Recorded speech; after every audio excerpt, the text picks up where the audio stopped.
Okay, well, hi, how are you? I hope you're doing well. Thanks for hanging out with me on a Saturday. For me, it is morning, but I know for a lot of you guys over on the other side of the world, it is later in the day. Like Vaz is saying, getting a whiskey because it's probably 5 o'clock somewhere, and I feel that. Let's see. Let me scroll back up to the top. Waiting for DB to get his tea ready.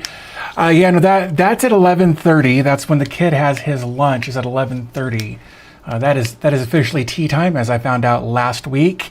So in the meantime, I've got my Schrodinger's cat of coffee cup here, full of some nice coffee. I'm excited to get through more of that. Did not sleep well last night, but it is what it is. Yep, too early. That's midstream. It's only 10 o'clock his time when we start. It's actually 9 o'clock right now. We're doing this a little bit early because we've got a lot to do. We're actually going to do some stuff while we're chatting today. I've got an upcoming project that I'm working on, and in order for that to be to fully demonstrate what I'm going to demonstrate, I need 3 Ubuntu servers up and running. So we're going to talk about the hardware that we're going to use. We're going to throw some storage in the hardware we're going to use. Then we're going to put Ubuntu Server on this. And you know what? I need to do that. I don't know why that wasn't on there. So Ubuntu Server is going on that. We'll throw some storage in these units. We'll take a look at the units and talk about them a little bit. But as far as the project itself, the thing that we're prepping for in this live stream, I can't talk about it quite yet. But it's going to be fun. I think it'll be exciting when we get to that point. Let's see. Oh man, there's a scroll on this sucks. Yep.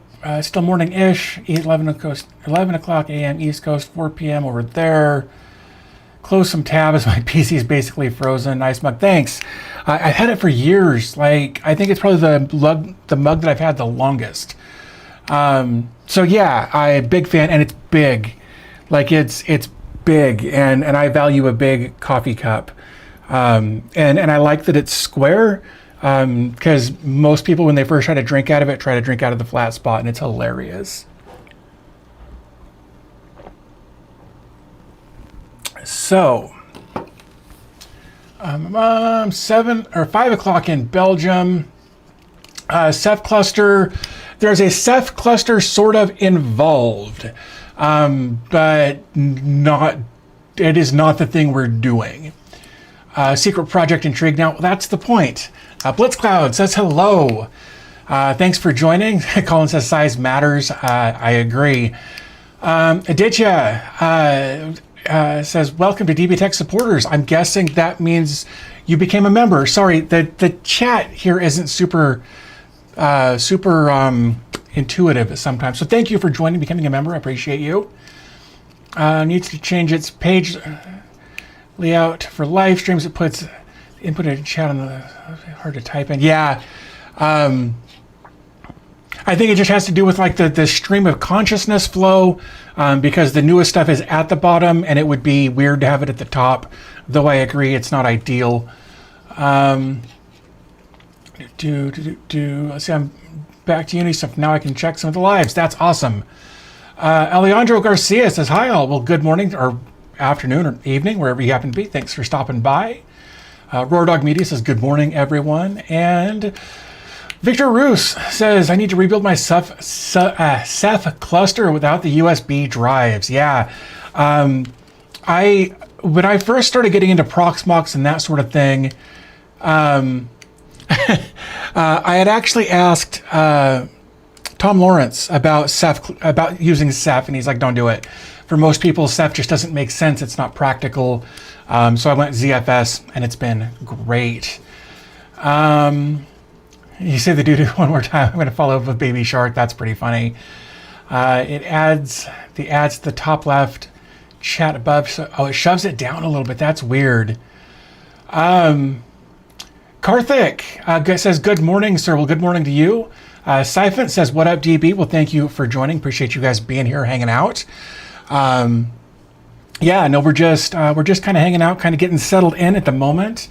I've actually done some prep work for some of this. So like later when we actually get ready to start talking about or getting into the hardware we're going to use, we can jump over here and I can show you what's going on here, and I can talk to you here.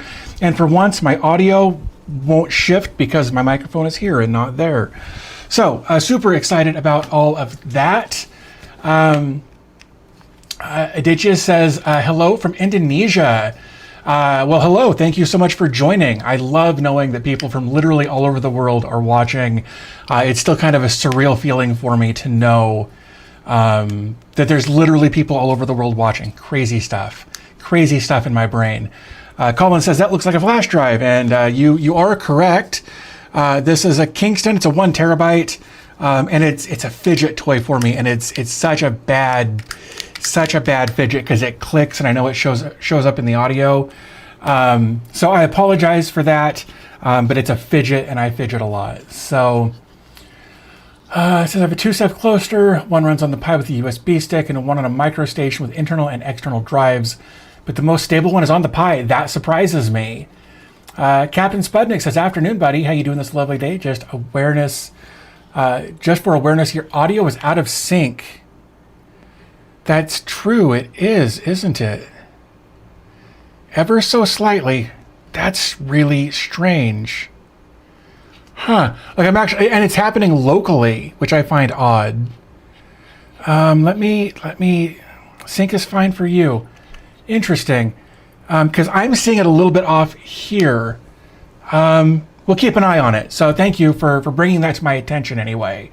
Bob from Wick says, hello from a stormy Scotland. Love Scotland. Thank you for joining from there. Appreciate it. Flash drive show today. A flash drive is going to be part of it. Sync is fine. Okay.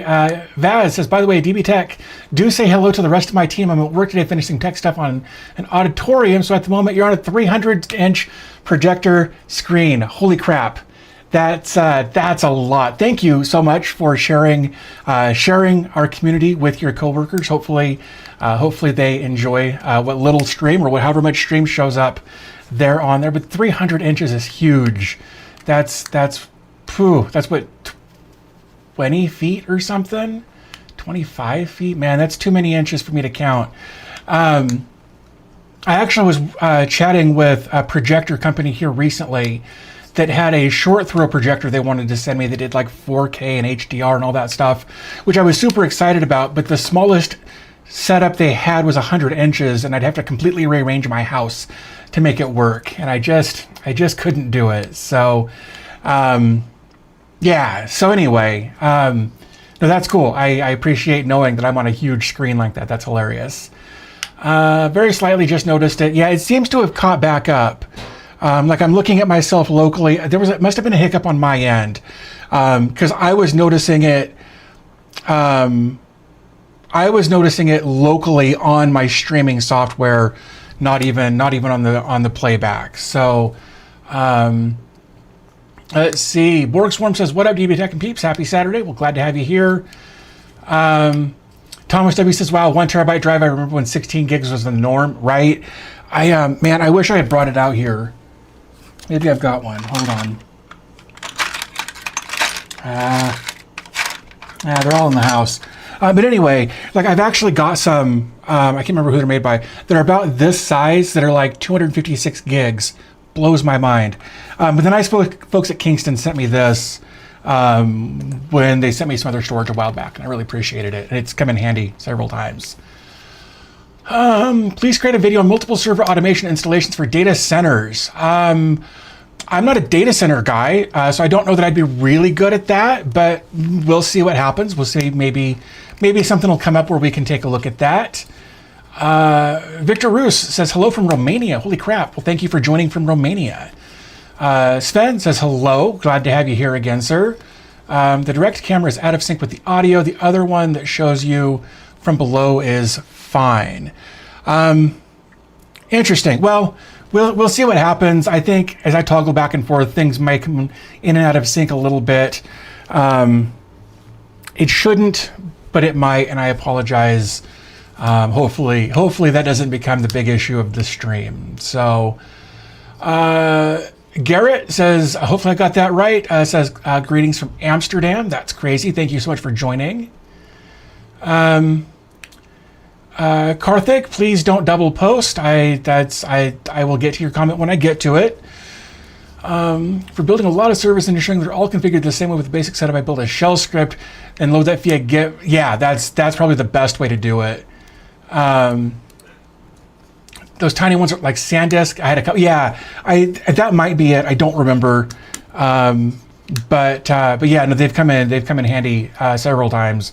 I've got. In fact, they were when I had. In fact, you know what? Maybe. No. Right there. Those three right there. Those that have got like the multiple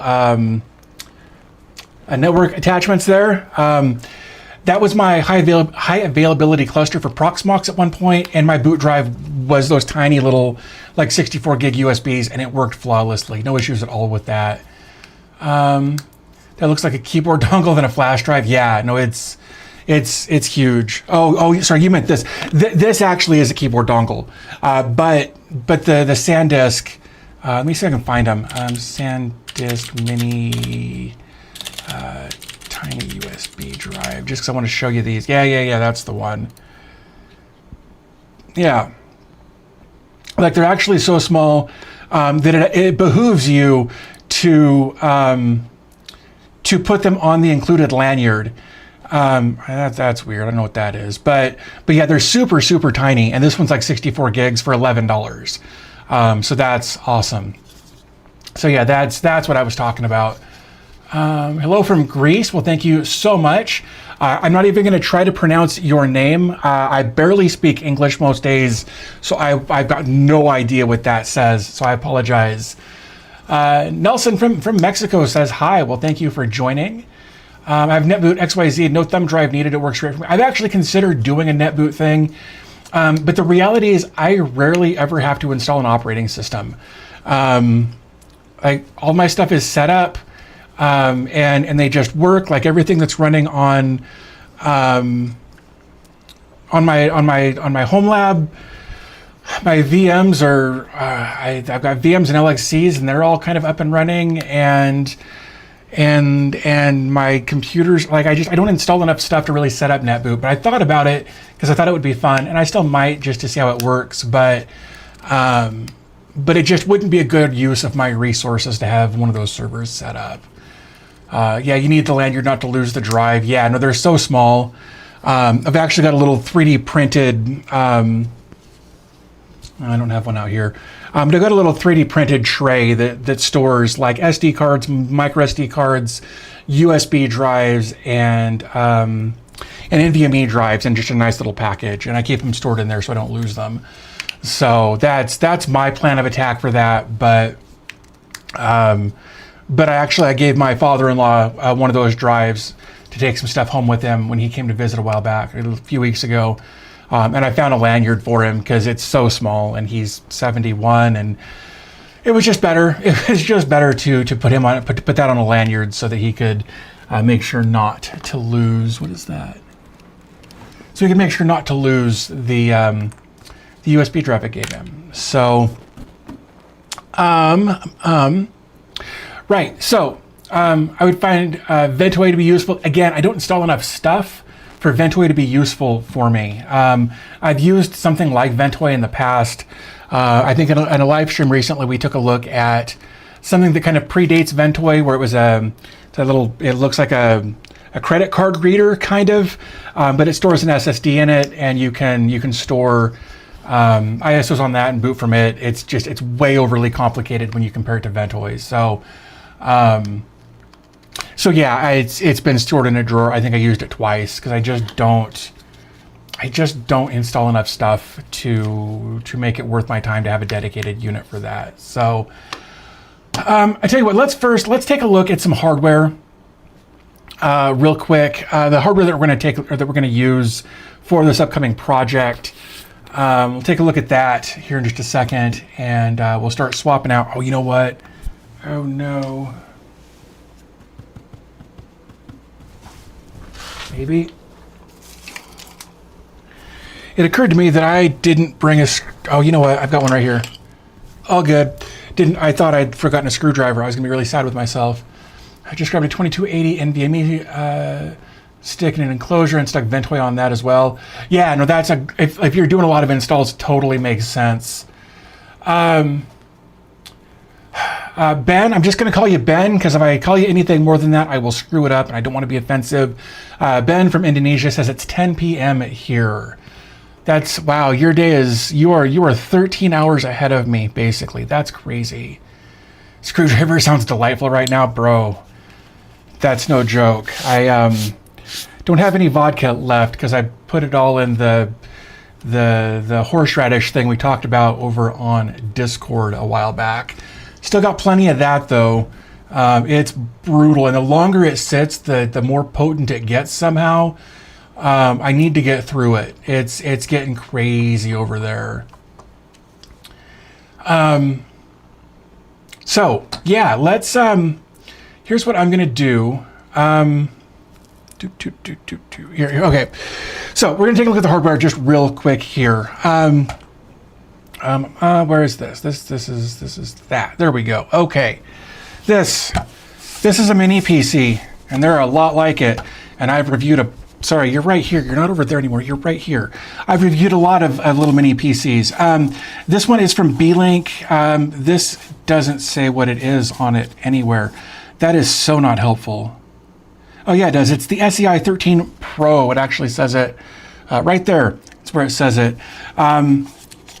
It's got storage and RAM and all that kind of stuff in here, but I want to keep the operating system in this, or for this, intact. So so I'm going to swap out the storage in here so that I can do that. We've actually taken a look at this in the past. This has got a 13900K in it, I think. Hold on. Stay. Yeah, i9 13900K processor, 32 gigs of RAM, 1 terabyte drive, Wi-Fi 6, 2.5 gig LAN. So that's what it's got in it. This is going to be one of the units in the project that I'm working on, or I will be working on once we're done with this live stream.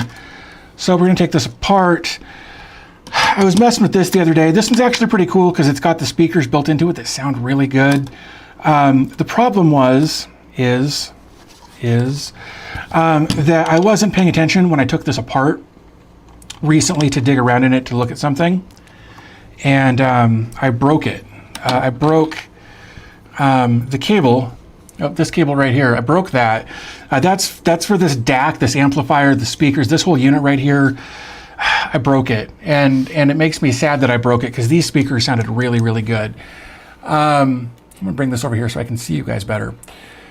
Yes, Flameberg. Yep, that's exactly what I was going for. So I'm glad you caught that. I'm sure other people did too, but I'm glad somebody caught that. So SSD cooler. We're gonna take this apart. Beast of a little machine. Like it handled Windows 11 really well. I mean, that's what it comes with, so I would hope it would. But no, a little beast of a machine, handled everything I ever threw at it. But I want to throw more at it. I want to do some fun stuff with this. So this is the 1 terabyte. Oh, I dropped that. This is the 1 terabyte drive for that. I'm going to set that one there. I'm going to try to keep those in order so that I don't forget where they go later. So in here, the downside to this particular unit, which I was really disappointed in, you know what, I'm just going to take this out because I don't want that just flapping around there, is that the memory on this is soldered. The memory goes right here, and it is soldered. We're going to see a different version of this in one of the other machines that we're going to take a look at that has the memory here. Right here is where the memory is supposed to go, and it's obviously it's not there. So kind of unfortunate, really.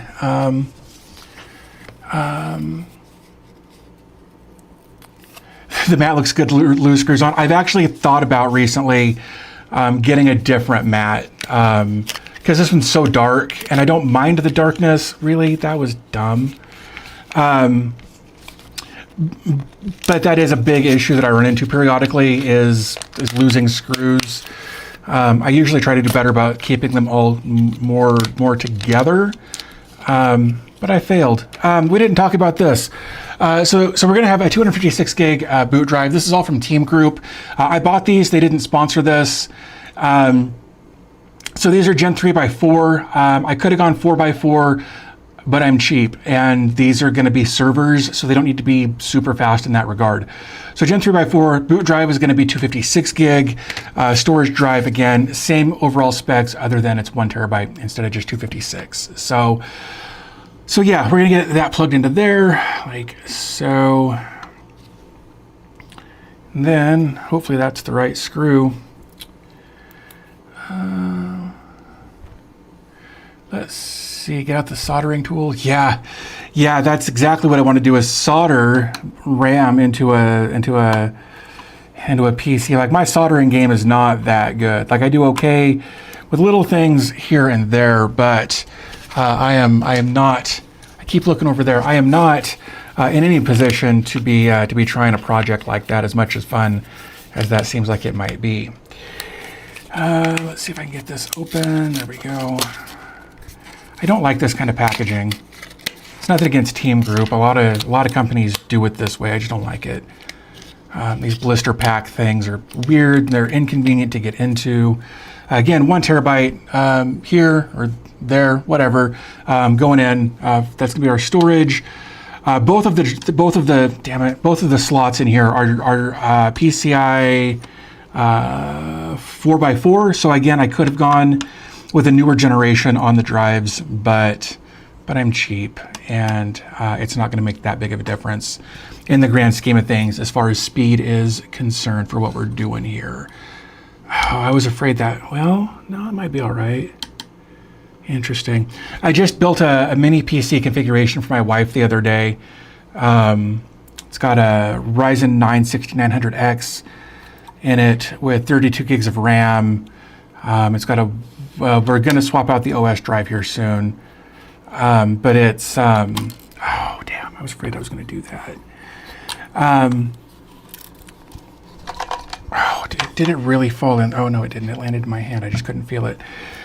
But anyway, so it's got the Ryzen 9 6900HX. It's got 30 gigs of RAM, and it's got an RX 7600 XT for the graphics card plugged in via. Oh, come on. Via a GPU dock. If I can get this to work, and maybe my brain will calm down here. The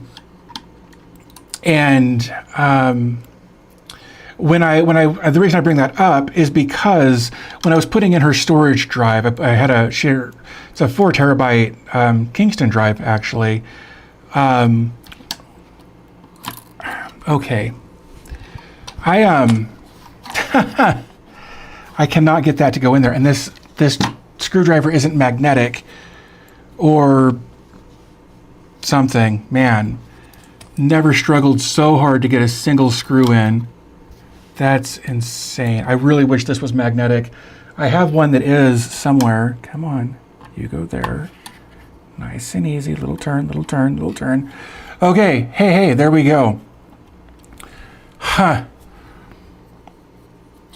Yeah, if I had a magnet, I would, but all my magnets are in the house, so can't do that at the moment, unfortunately. But anyway, we're good. Got that. I am definitely going to magnetize that for future use, because that was frustrating. Anyway, the reason I bring up my wife's PC build that I did recently for her, that's not the right screw for that. It's those two. No, it's this one. Is because when I was trying to put in that 4 terabyte drive for her games and storage and all that sort of stuff, the wireless card, which is right there, was also under where that second drive would go, and because the 4 terabyte drive was double-sided. I had to take the wireless card out of it to make everything fit. It was too much. Man, I feel like I probably should just put this back in there, even though it doesn't matter. It doesn't matter. But I will lose it if I don't, and I hate losing things.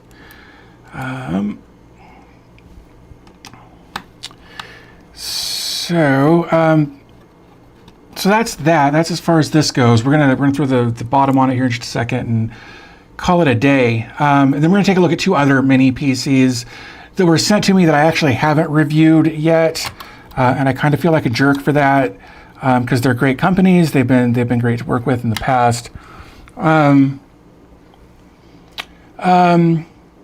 Chabella says, I was told not to use magnetized tools in computer work. That was mostly when you're dealing with mechanical hard drives.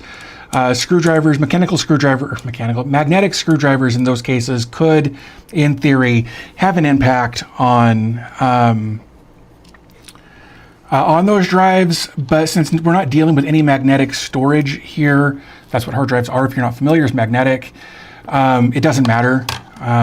It's not a big deal. I guess it does go the other way. I thought it went. There we go. I had it right the first time. I was just wrong. Yeah, so if you're dealing with magnetic storage, like hard drives, probably best, like the big old school hard drives, it's probably best not to use magnetic screwdrivers if you can get away with it. The reality is, though, with newer technology, even with newer hard drives like the mechanical drives, they're better protected, I would think. Just whatever's going to come off of a teeny tiny little screwdriver probably isn't going to have a big impact. But you know, just to be extra safe, because you don't know who may have magnetized your screwdriver, your bit, or your whatever. So yeah, just when dealing with storage like that, it's not a great idea. But we're just dealing with solid state storage, so no magnets involved with that. So, oops, come on. All right. So that's that one. If you want to know more about the SEI 13 from B-Link, I made a video about it, and you should check that out if you're interested. There's actually a link to all of the hardware in this video down in the video description. So feel free to check those out if you want more information about the hardware that we're looking at. That includes the hard drives as well as the mini PCs. So again, links to everything in the video description.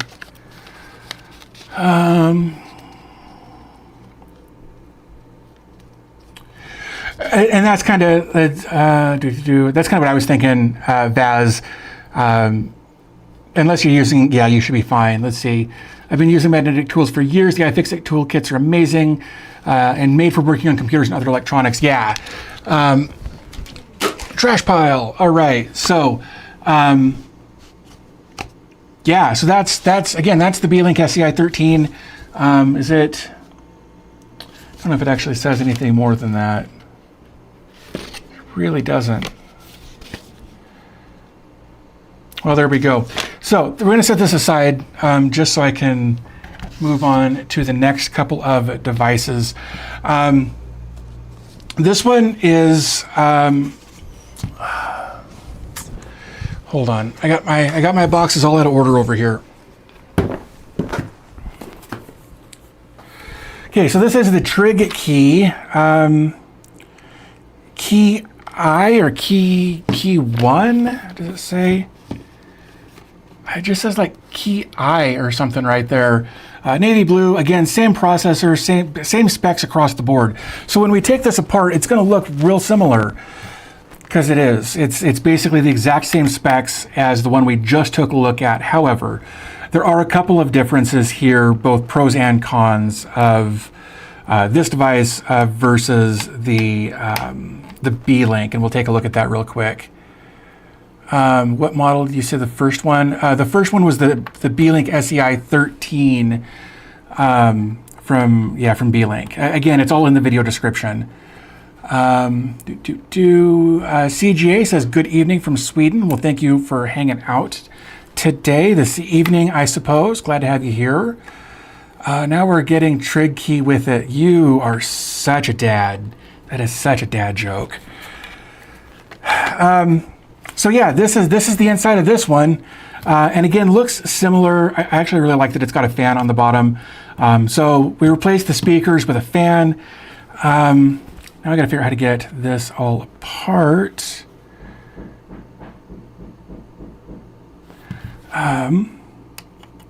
We've got a screw over here in the corner.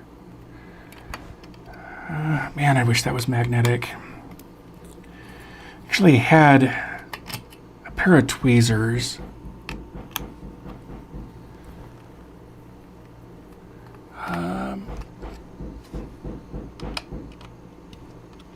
Hold on, guys. I need to go investigate something. I will be right back.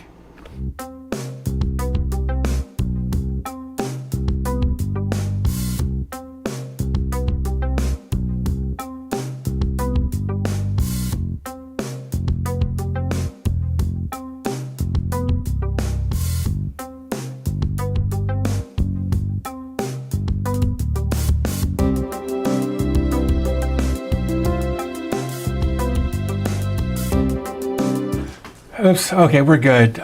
Wife was just hammering something and it sounded like it could have been something else. So let's go back over to here for a moment. Let's get hopefully this last screw out. Is this all gonna come out together? It did, yay. All right. That is only 3 screws. I was afraid that might happen. Well, it is what it is, as they say. We'll get it sorted. It's not in there, so it's got to be out here somewhere. Oh, there it is, right there. Holy cow. Yeah, I really need to change this out for a white one. I was actually looking on Amazon the other day for one.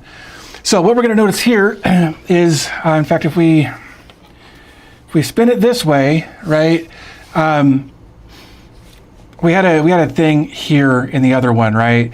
But here we've actually got 32 gigs of RAM that we can change out. And then we've got our 2 PCI 4x4 here. So that's the difference, right? We replaced the speaker with the fan, and we actually get upgradable memory here. And I love that. While I was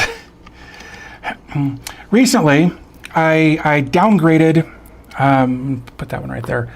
I downsized, I downsized, whatever, right? It's, pick one. Wow, that does not want, there it goes, didn't want to come out.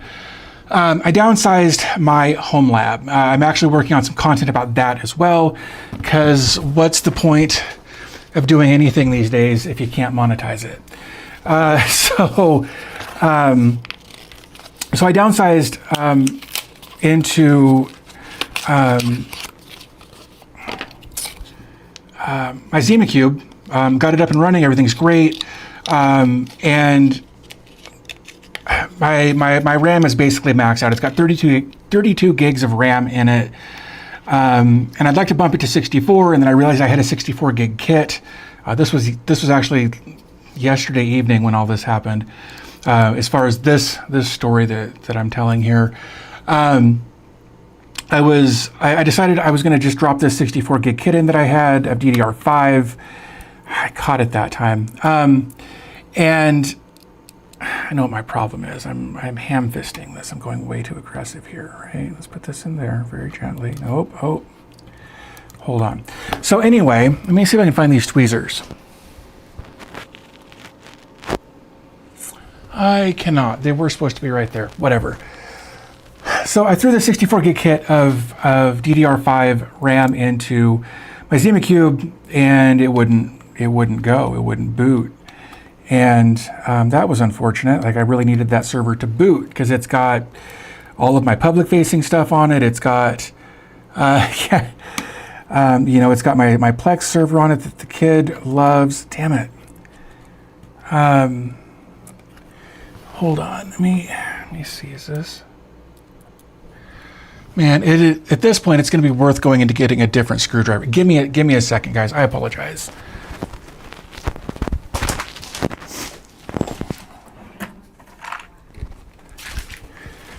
I don't know if these are actually magnetic or not, but they're colorful, and that's important sometimes.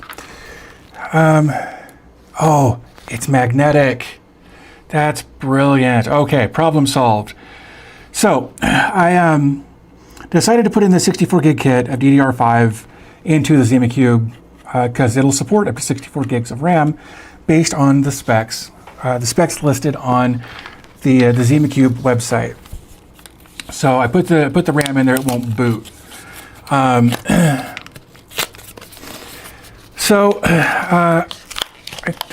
had an idea of what the issue might be, but I wasn't entirely sure. And so I took that kit out, put the kit that was in there, I put that back in, the 32 gig kit that had been working just fine. And it booted up and everything was fine. And I was doing some testing just to make sure everything was going to keep working. And my Plex VM shut down. And then my Home Assistant VM shut down. And I was watching this happen in real time while I was in the Proxmox dashboard. And I couldn't figure out what was going on. And then I went and looked, and it turned out that it was only recognizing 16 of the 32 gigs of RAM that was there, and I was super confused by that. So I shut everything down, and I shut the whole unit down, and reseated the RAM and turned it back on, and then it went into a boot loop. I couldn't figure out what was going on. So then I went back and was like, okay, well, let's go back and let's try the memory that came with the unit. I actually had that sitting aside, and decided to just try that, and it wouldn't boot. It was in a boot loop. So I hooked up basically a mouse and keyboard, and it was doing something stupid in the background. The BIOS was only recognizing one channel of memory. And I thought that this other memory that I put in, that 64 gig kit, had borked something bad. So I shut everything down. I unplugged everything. I took out the CMOS battery. I bridged the pins to clear the CMOS and put the 16 gigs back in, and it recognized everything, and it was fine. And I was like, okay, well, let's do that. So I put a different gig of 32 gigs of RAM in, and it wouldn't work. So I went back and forth and back and forth and back and forth and reset the CMOS, did all this stuff, and finally got it back to where it was. And it turns out that the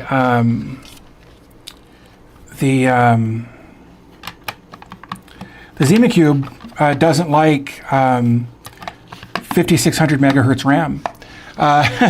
That's what it was effectively. I know I did that. Why is it being like that? One of these will go on there the right way, I think. Nope, not that way. Oh wait, hold on. It should go that way because the fan is right there. There we go. So anyway, got everything back up and running. It was super stressful to deal with that, and got that back up and running just in time to go get the kid from his day of adventures. And then last night I was working on. I was actually looking through the footage for the video about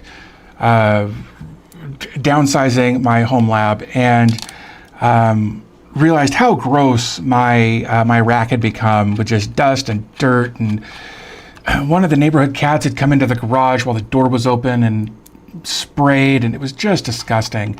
So some of the footage that you're going to see in that video, it looks bad, but I have since cleaned, and I'm going to address it in the video as well. So that was my day yesterday. So anyway, 13900K, again, this is the Trig Key KI or K1. Again, it doesn't, KI 13L, 2.5 gigs or 2.5 gig LAN, USB-C. It's the same as the other one, just in a different form factor, sort of. So that's the second one ready to go. And you guys have been talking up a storm over here, so let's come over to here for a minute and let's get caught up, because I know I should.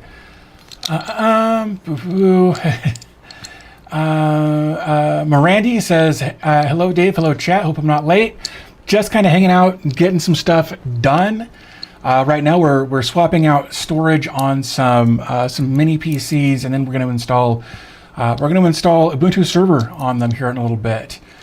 I want to start a petition to force PC makers to make M.2 mounting toolless. It absolutely should be at this point. Mr. Singh says, good to see you again, mate. How's the day going with new tech and exciting things? Man, every day is exciting these days. It really is. Hill Phantom says, what up, DB? Or what up, DB? Glad to have you here. Bootloop was probably memory training. I thought about that. The problem, and the problem was, and I know I'm going back several, or not that far, I guess. The problem was with the BIOS in the Zima Cube, it just shows what your total memory available is. It doesn't break it down by DIMM.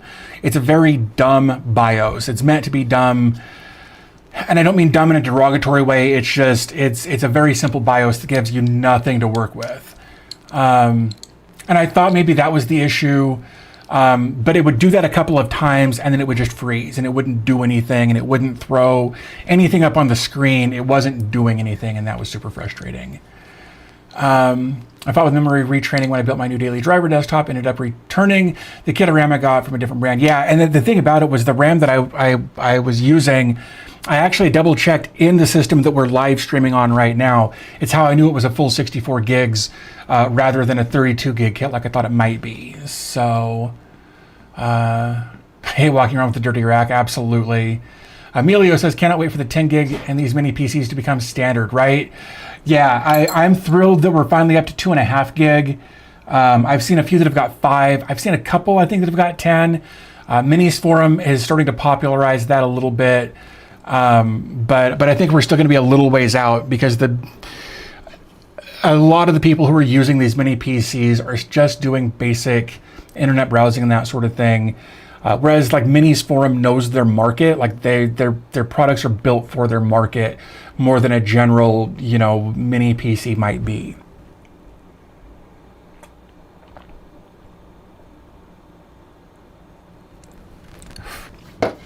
Zero Linux is here and says, hey Dave, I recently had to kill my home lab because I need the mini PC for my move to continue working on Zero Linux. I have no other PC to spin one up, just a Raspberry Pi 4 gig. That sucks, man. I'm really sorry to hear that. You shouldn't worry about your space because all of your workspace gets to mess just because of life. It's true. It does. It does. And this room is a disaster. Like, I know you can see like that rack behind me there. It is a war zone outside of what you can see, and that's why we're zoomed in a little today. So my plan, hopefully, over the next little bit, is to do some cleaning up in here because I really, really need to. I have a question: is a 10 gig NIC backwards compatible? It can be, as long as there's drivers for that card and whatever operating system that you're on. One of the biggest issues that I've seen are the Intel 10 gig chips. Windows doesn't have them. Doesn't have the drivers built in, so you have to you've got to have those drivers on hand or go find them. And that's unfortunate. It's I can't think which ones they are, but yeah, those are the ones I've had the biggest issue with, are the Intel 10 gig chips. Coolest mug I've ever seen. Thank you. Yeah, it's got that, and then it's got Live Kitty, and then it's got Dead Kitty. It's my Schrodinger cup. I love it. Again, like I mentioned earlier, love that it's square. Yeah, love this one. Had it for years and years and years. Thomas says, we can't all be Technotem. Isn't that the truth? He's got a beautiful rack. No, every time he shows it, it just looks so good. And I'm willing to bet that there's at least some cleaning, some prep work, some sort of thing that happens before he shows it. But it's such a good looking rack that he's built. Super envious of that level of aesthetic. Zero Linux says, I wish I could afford another mini PC, but alas, it is what it is. Life throws you lemons, reply with oranges. That's what happens, man. It sucks. I genuinely hope things get back on track for you. I know you've had to move around a little bit, and that sort of thing. So I hope things get back on track for you here real soon, because having one thing after another can be devastating to your mental health. And I hope you're doing okay. I genuinely do. So, Yeah. So anyway, again, I hope you're able to get back on track with everything here real soon. Let's see. We got one more to do here. We're gonna jump. Nope, not over to there. That's for later. We're gonna come over to here. This is a beast of a little machine, actually. This is from a company called Minix. It is upside down. Minix. And we're gonna take a look at the box here before we get into all of this, because this one's got a bit of a different processor in it. Man, that is really close. Can I zoom out a little bit here? Maybe like that. Not really. Whatever. Okay, so this is the Elite EU 512 AI. It's got the Intel Core Ultra 5 processor. This is the 125H. So this is not the like the K series, the 13900K or whatever. This is the new Core Ultra series of processor. Yeah, so that's just a mounting bracket inside. It's fine. Make sure we can read that. Yep. Core Ultra 5 125H. We talked about that. Arc graphics, AI boost, 16 gigs of DDR5, 5600. We're going to talk about that in a minute. It's got two DDR5 SODIMM slots, up to 96 gigs, no include. It has 16 gigs. Again, I'm frustrated with this specifically. Maybe we'll address that as well while we're in there. 512 gig in M.2. It's got two M.2 slots that are Gen 4x4 again. Two RJ45 2.5 gig LANs, Wi-Fi 6E, Windows 11 Pro, HDMI. But specifically, I just wanted to show you kind of this area right there. So, thunk, and then we'll toss that over to there for a moment. And this is it, right? This feels so good. It's got a nice heft to it. Great I/O on the front with some Thunderbolts. Got a reset, combo jack there, exhaust there. I actually like that it's got the USB-C in there. Again, the double LAN ports. I love that. Oops. No, you come here. What are we doing? Why aren't we working? I want you back over here. ChatGPT computer. You'd think, but not really. These AI chips are not good for that kind of thing. It says AI. It is technically AI. The Core Ultra chips that have the AI built into them are good for like using Microsoft Teams to act as like background noise isolation and to blur your background like iPhones have been doing forever. And like it's good for that kind of stuff. It's a dedicated chip to handle those tasks rather than relying on the dedicated CPU clocks to do that, or even the GPU clocks to do that. There's a dedicated chip for that. You can use it in some aftermarket stuff for noise removal and that sort of thing. But yeah, like Thomas says, it's not AI like you would expect AI to be.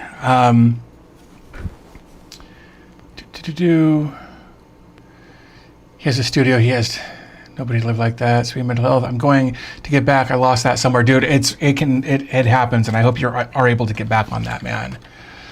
That's a $635 mini PC. Yes, sir, it is. Yeah, but you can pick it up at your local Best Buy. Hey, Ben is here. Sorry, man. I didn't mean to like gloss over you there. Darkan says, hello, chat. Hello, David. Yeah, most of the AI chips, it's AI for the sake of marketing. It is AI. It is. But again, here's the thing, and I've tried to bring this up a couple of times. That's the wrong screwdriver. That's going to piss me off. The thing with that is that these Core, in my opinion, these Core Ultra chips, I think we finally hit Gen 3 already, which is bonkers to me. They're not going to be like the 13900K, right? They're not going to be like the K series chips. they're kind of a step back in certain regards as far as what they're able to do, as far as their power and their clock cycles and that sort of thing. But if we want to get to the next level of computing, we got to suck it up for a little bit, right? And this was something that it took me a while to come to terms with. You got to suck it up a little bit in order to get through the slump of the new technology. And that's where we are right now with these core chips, these core ultra chips, is we have to suck it up a little bit while they get their footing, while we get while we get developers utilizing the technology that's there. Then the technology initially isn't going to be great. In fact, it might even suck a little. But we've got to get developers into the habit of using the technology and building for the technology so the technology can advance, and then we can continue to build on that in iterative fashions to get to the next level of computing that we're working with. And it's just, in the meantime, there's going to be some crap products. And I'm not saying any of these are, but like Colin said, it's AI for the sake of AI, right? But we have to have this nonsense to get to where we're headed, right? So, and that's unfortunate. My laptop has an AMD Ryzen AI 9 HX370. Yeah, I don't remember what my laptop's got. It's an Intel chip. I know that much. But I haven't truly seen what AI can get out of it yet. Yeah, what you're going to get out of it is, again, using it for Teams, using it for those types of applications to blur your background and noise cancellation, and that's about it. Like my laptop has an AI chip in it, but I use AI to, hold on, I'm looking for something. Hold on, it's over here. I use an AI program called WinWhisper to create my subtitles, and WinWhisper doesn't touch the AI chip that's in my laptop, and that's super frustrating. So this is what we're talking about as far as right, M.2 slots, right? 16 gigs of RAM, awesome. Single channel. This was the most frustrating thing when I opened this up for the first time. It's 16 gigs of DDR5 5600, and that's great, but it's single channel. So they could have gone with two 8 gig DIMMs and had better performance with two 8 gig DIMMs versus a single 16 gig DIMM, because you always want to do these in pairs. So if somebody were to just throw another 16 gigs DIMM in there, it wouldn't match. Their timings could be different. It wouldn't be a great experience. That's 8 and that's 8. What is this? I think this is let's see what do we have here. That's 8. And that's 8. Those are all 8 gig DIMMs. Well, then, cool. I guess we're going with 64 gigs in this one. Whoops, goes this way, right? Yeah, there we go. Again, these are 32 gigs of DDR5 5600. Again, I've worked with Kingston, but I bought these for a project that I thought I needed DDR5 for, but I didn't. I needed DDR4. So these have just been sitting around. So we're going to go from 16 gigs to 64 gigs in this, not that it matters. So this one will have 64. The other two will each have 32. Again, for what we're doing later, not in this video or in this live stream, but in a later video, it's not going to matter. So let's see. What up, DB Tech in chat, watching from the windy west coast of Norway. Looking forward to this server project. I'm about to set up Olama on Ubuntu. That's awesome. You're a couple of minutes in and haven't said AI. Well, we've been talking about AI, unfortunately. It's just, we're going to have to get used to the idea that AI is here, and we're going to have it forever now, and it's getting scary. There was a video that I watched this morning from the channel Voidzilla. It's CoffeeZilla's second channel, and he was showing some of the nonsense that's coming out with AI right now that you just cannot tell anymore that it's AI, and it's unfortunate. So have some leftovers here. Wonder Mouse says hello. AI is a meme at this point. It's true. It's true. And you know, my biggest issue with it at this point is I've actually got a lot of issues with AI at this point. It's creating data centers, huge data centers in rural communities, and those communities are effectively paying for those data centers to go in, whether they want them or not. Most of them don't. You know, those data centers are most often water cooled, so they're taking the freshwater reserves away from the community that was already there. And all of those people's utility bills are going up to compensate. That doesn't feel right. Man, that's interesting. It's got to go this way, right? Yeah. All right, there we go.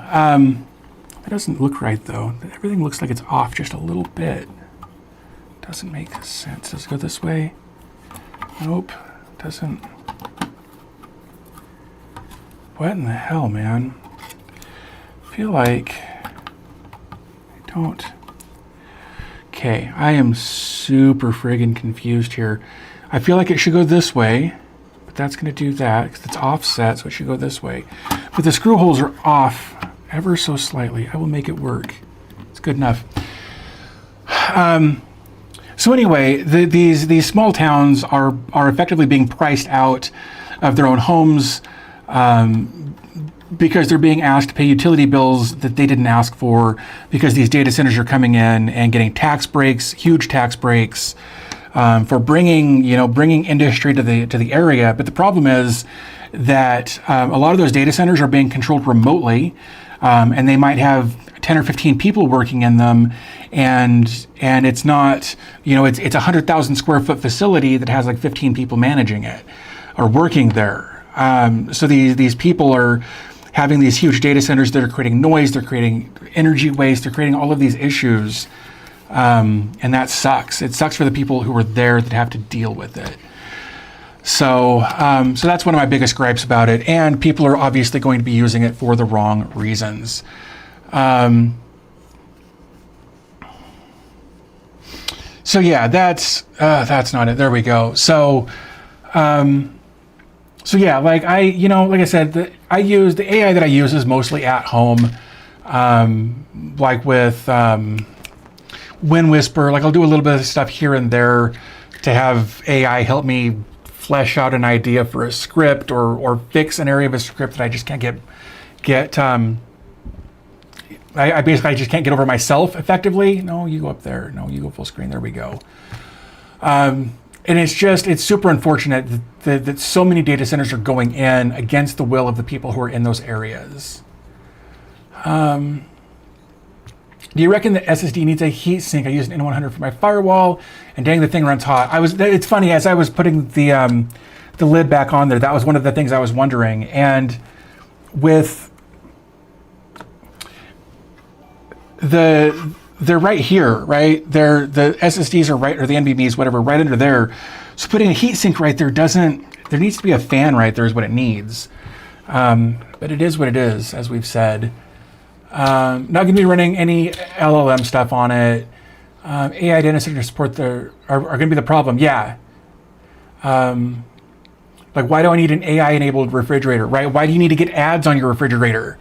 I'm so over it. Scroll back. Yep. Live in a rural area. We don't have any data centers here yet, but there are a couple that are trying to run power from our area through our homes, through farms, our yards, into Northern Virginia. Yep, that's exactly what I'm talking about. And you guys are going to pay the price for industry so that these data centers can go in. Your power grid's going to get just borked as a result, most likely.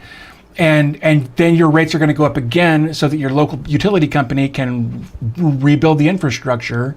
So all of your rates are going to go up for somebody else's profit. And I just think it's nonsense.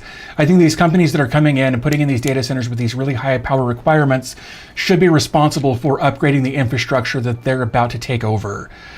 So yeah, Sven, thank you so much for gifting. Wait, hold on. Did I say Sven? Sorry, wait, hold on. Sven did. Okay. The way the chat scrolls stupidly, so I apologize. Sven, thank you for gifting 5 memberships, and then Ben for 5 memberships, and then Sven again for 5. You guys, thank you so much for all of the donated memberships here. Holy crap. Thank you guys a ton. I really appreciate you. Pork Chops Express says farmers and folks are fired up, rightfully so, 100%. Jason says, hello, just got out of medical jail, a hospital again, just got here. What did I miss about wrong reasons? Just AI taking over small towns, building data centers that they don't need, and passing the bills on to the residents who didn't ask for it. ES needs to produce a lot of cheap energy to offset this. Yeah, like Meta, I think Meta is actually buying into nuclear finally. But the United States isn't going to get off of coal. It's just not in any foreseeable future, because the people that make the laws are convinced that when the sun isn't out, solar doesn't do us any good.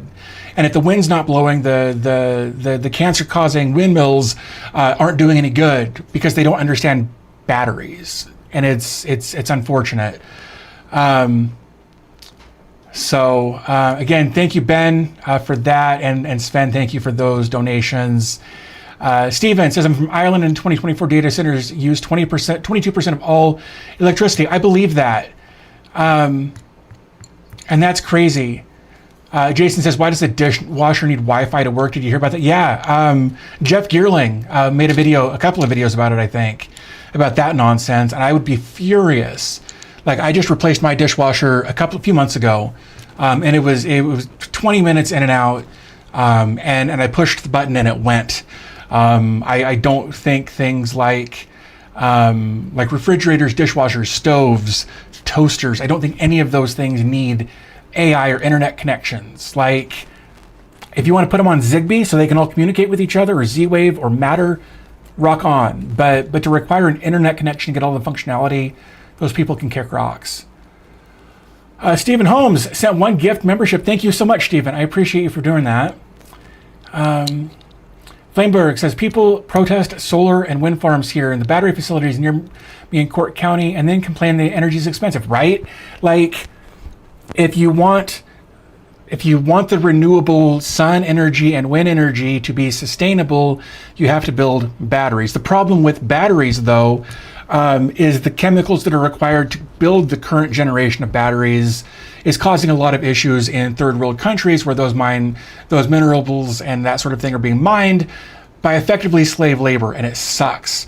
Like, it's not a good situation that we're in, and nobody up there making the decisions actually seems to care. And that's it. It's the lack of humanity in their thought process, where it's like, well, let's see how many billions of dollars I can make on the deaths of all of these people effectively. And it's just dumb. I hate it so much. It's all about how much money these companies can stuff in the politicians' pockets. That's exactly right. Requiring appliances to have internet connections is one step away from subscription services for features. Yeah, they're doing it to cars already. So yeah, absolutely. JD is here, says, what's up, guys? Glad to have you here. Laddish says, they have no need to connect to the Wi-Fi for features built into it to allow people what they paid for. I don't need a washing machine. Getting hacked, it's all stupid. I agree. But then they can say, oh, well, you've washed X number of loads of laundry. You probably need more detergent. Here's an ad for that. Or we're tracking the stuff that's coming in through your dishwasher. We can tell what kind of foods you're eating. Here's ads for that. Like, there's so many things that they could do that are nefarious just for the sake of selling ads. And I hate it. Like, and I know you guys do too, but it's just gross. The big problem is USA Power Grid is not designed to support integrated storage batteries, and they don't want it due to government and power generation companies. Yeah, it's if we're not mining coal, then they don't want to hear about it. They would rather mine coal at the expense of everybody than figure out a better solution to store the energy that we can create with wind and water and sun. But they would rather keep the coal companies in business because they've been paying the politicians for so long that it's, and I'm not saying that green energy is the be all end all, you know, that's renewable, but it's closer, you know, and until we can get the right kind of storage in place to store large amounts efficiently, you know, we're still fighting an uphill battle there. You know, I've always thought that nuclear was the way to go, but, you know, you got a couple of incidents.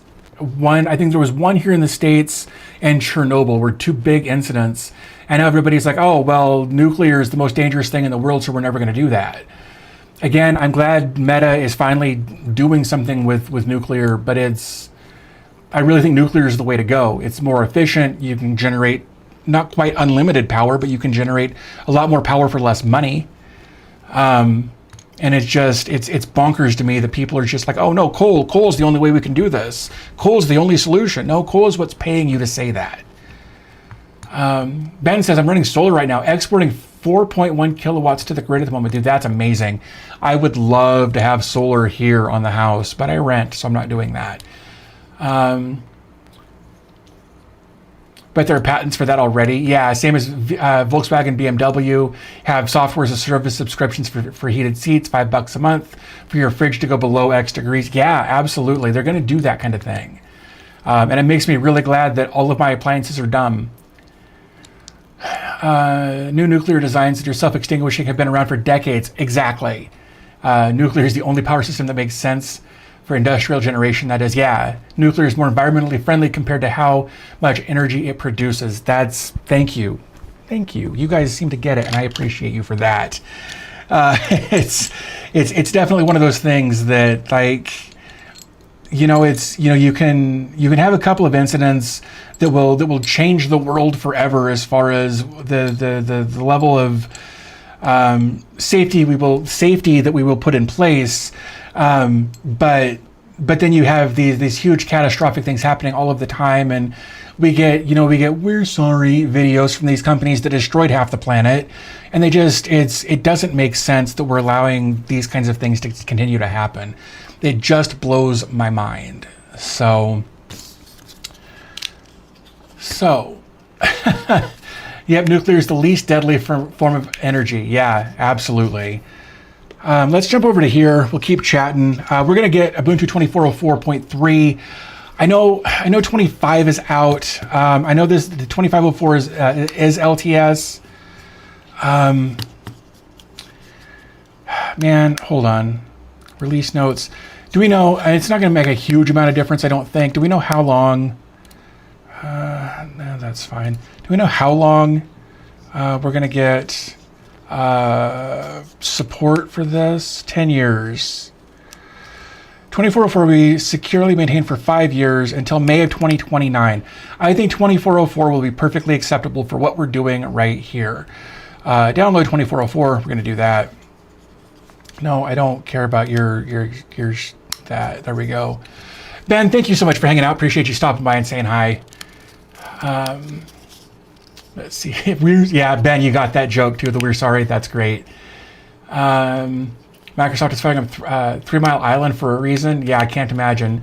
Nuclear power generation with the tech today isn't like it was during the 70s and 80s and smaller. Yeah, then way more efficient. Agreed. Chernobyl was a human error. Fukushima was a wrong design for its placement. 3 Mile Island was a burp, right? We can and do have better tech. I agree. Yeah, no, it's crazy that these little things were blown. Look, there were tragic events that happened in some of those cases, but now it's all about, well, it's safer to go with coal despite all of the side effects of that. Let me see what I do have Belina Etcher, I'll be damned. All right. Got that over in that other window. We're gonna come over to here. Man, that's gonna take a few minutes. So we're just gonna chill. We're gonna hang out. We're gonna come back over to there. It's the safety, aka people in control of nuclear, that make me worry, not the nuclear itself, right? Yeah, I'm so baffled by these companies that have so much money that they couldn't spend it in 100 lifetimes, refuse to switch gears a little bit. You've got $100 billion, cool, let's invest some of that into something else and try something different. And you'd still be one of the richest people in the world, even if it completely failed. Blows my mind. Hans Wurst says hi. Well, thank you for stopping by to say hi. Appreciate that. John Mayfield, did you know that Kodak has a small nuclear reactor when it was in New York? I did not know that. Kodak had a nuclear reactor?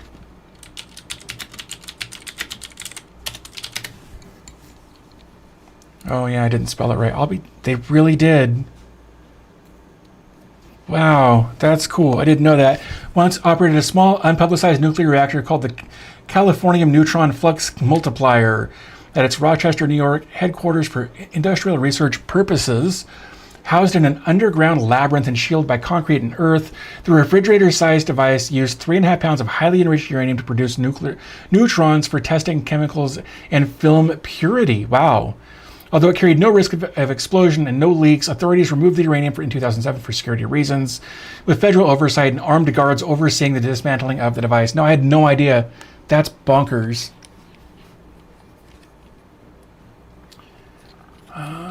Don't worry, fusion's just around the corner. Right.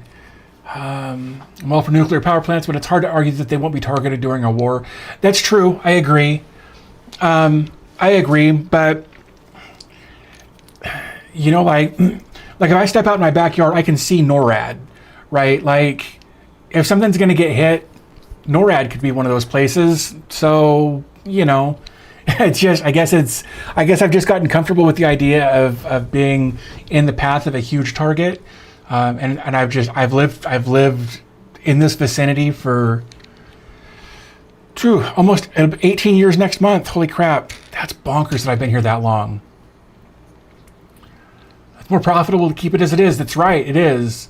Even if it won't melt down, the hazardous waste cleanup could be crazy. It's true. There are actually places in Nevada where they've dug tunnels way, way, way under earth, like miles under earth, where they store that stuff. How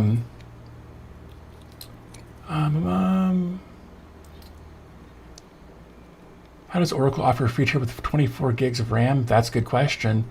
Because OpenAI just gave them $300 billion, right?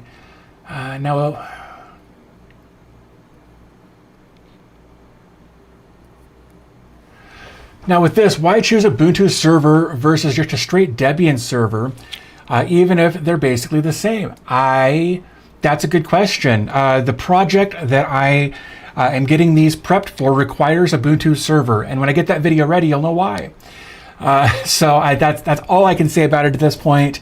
This actually requires Ubuntu. It's part of the project. Stephen agrees on Debian. Yeah, again, normally I would go with Debian. Like all of my LXCs are Debian, but this project specifically requires Ubuntu. So, yeah. If NORAD gets hit, you'll never know it. It's true. Like, I can literally see it from my backyard. I think that's how close I am. I can see the antennas up on top of the mountain. Like, I can count individual antennas. I'm so close. Jason says, I'm a pharmacist. Anyone had a PET scan by your doctor? Thanks, Enriched in Radium, for and a nuclear pharmacist, right? I actually did have to have imaging done January of last year. And because I've got chronic kidney disease that I've had for years now, they needed to do some imaging of my lungs and my leg because they were pretty sure I had blood clots. I did, but they wanted to do the imaging with contrast, which is very popular, very common, not a big deal. The problem is that the contrast gets filtered out by your kidneys. And my kidney function, the day they wanted to do the test, wasn't high enough to make it safe to do the test. So they ended up doing nuclear imaging instead, which was kind of neat to be able to say I've had nuclear material run through me for the sake of imaging.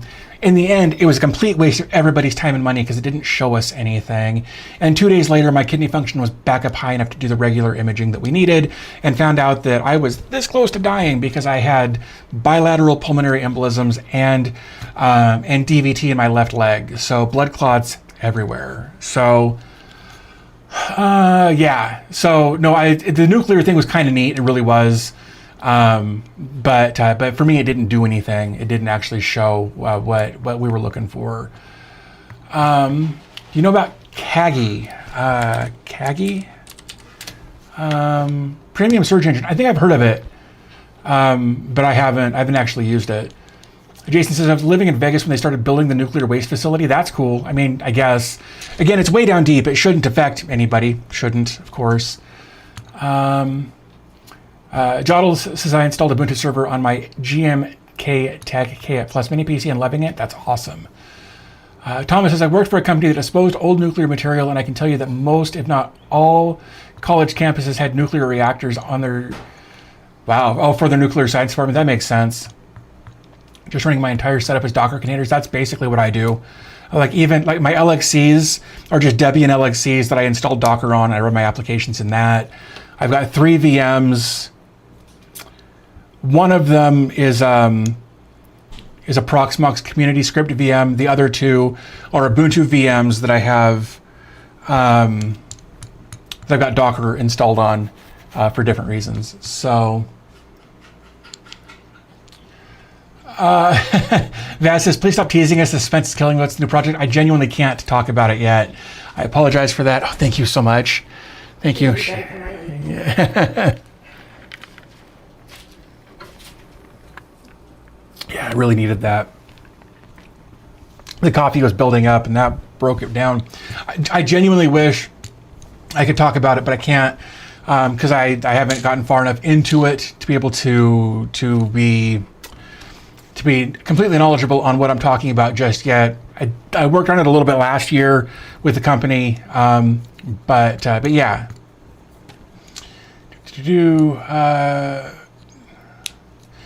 Colin says, that's why you guys stay tuned. Make sure that everyone is subscribed to see what's next. That's right.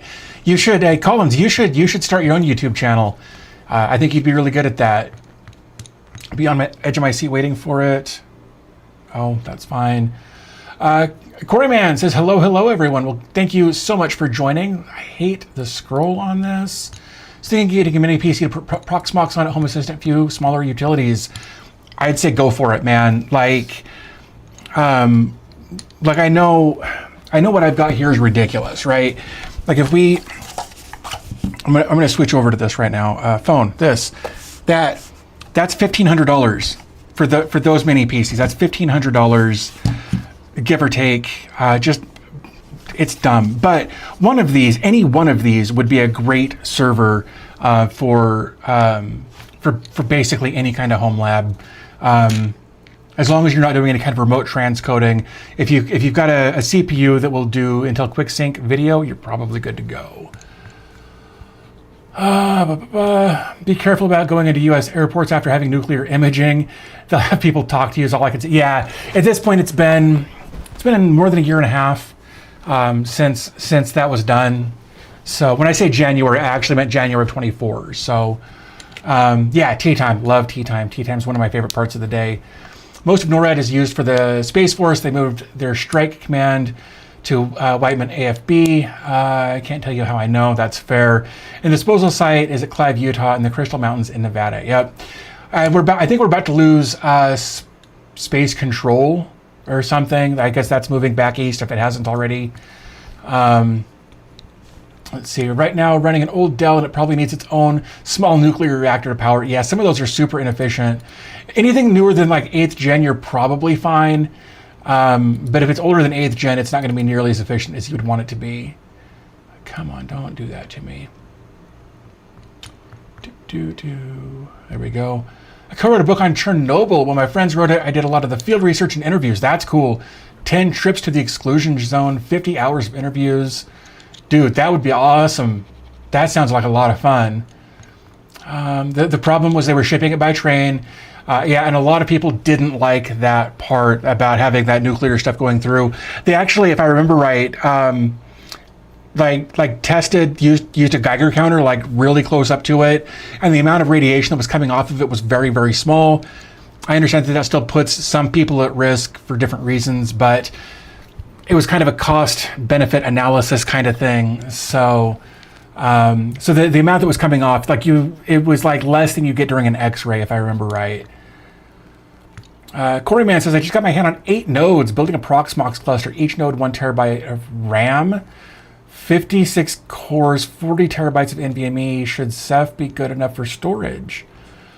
Probably. That's bonkers, dude. Like, how do I get your job or your friends or whatever? That's awesome. People vastly overestimate how much computers are required in a home lab, right? Yeah, like, you know, I've had the HL15 for more than a year, and it's awesome. Like, but it's so much more than I actually need, with like 52 cores and 256 gigs of RAM, and you know, I don't need 10 hard drive bays. Like, it's just such a beast, and it idled at like 120 watts. Just sitting there doing nothing was 120 watts. So now I'm on a 1235U 10 core processor with 32 gigs of RAM, and well, I've got 6 8 terabyte drives in there, but I've got them split up weird. So I've got 8 terabytes for one pool because it's 2 8 terabyte drives in a RAID Z1 or RAID 1 or whatever. It's ZFS, so whatever. And then the other one is those other 4 drives are passed through to a TrueNAS VM, and I've got them set up in there. So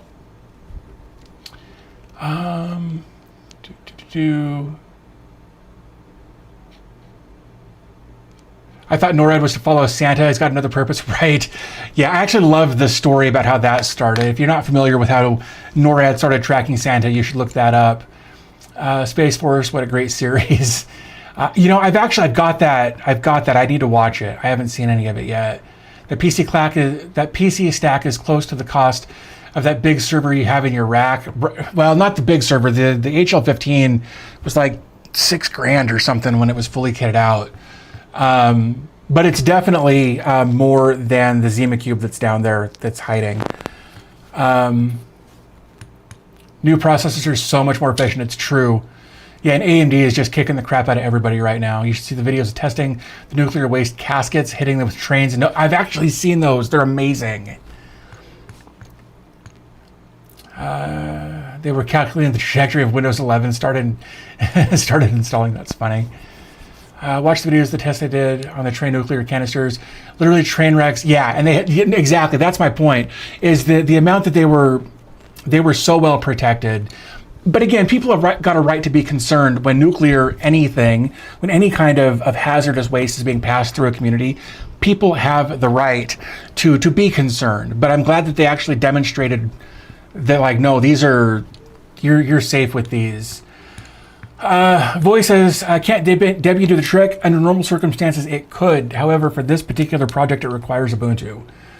Apparently also looking at a 45 drive Proximator with an NVIDIA H200. It's for a lab in the data center. I'm lucky I treat this as a home lab without being at home. Dude, that's amazing. I'd actually thought about reaching out about the Proxinator. I think it's a cool looking little device. But again, the Prox, I call it the Prox Cube. It's the ZimaCube, is doing just fine. Remember to check with our IT department what's being decommissioned after Windows 10 expires? Dude, right? I can't imagine.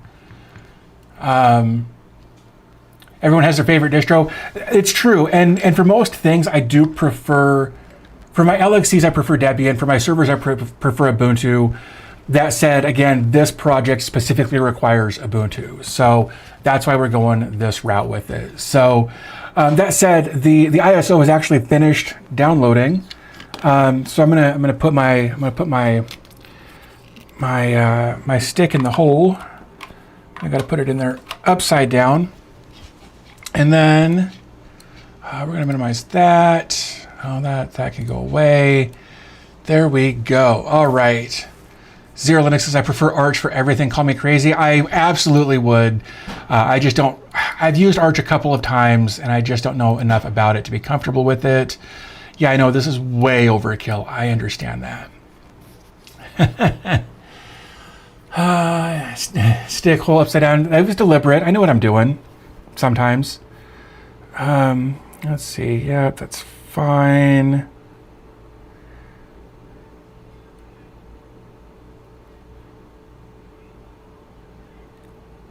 What? Oh, damn it.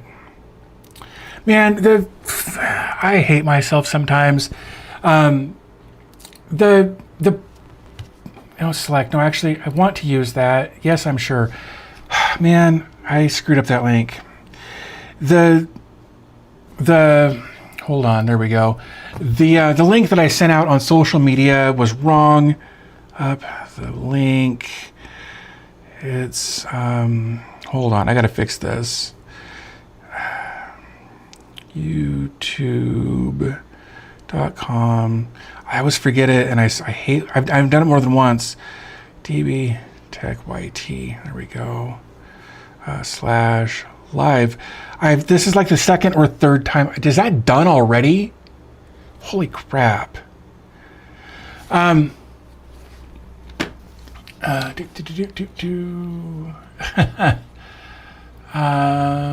we keep it PG-13 after dark again? Sometimes.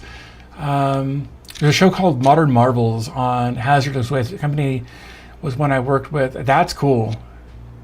Why not use Ventoy? Because I don't do enough installs to make Ventoy worth my time.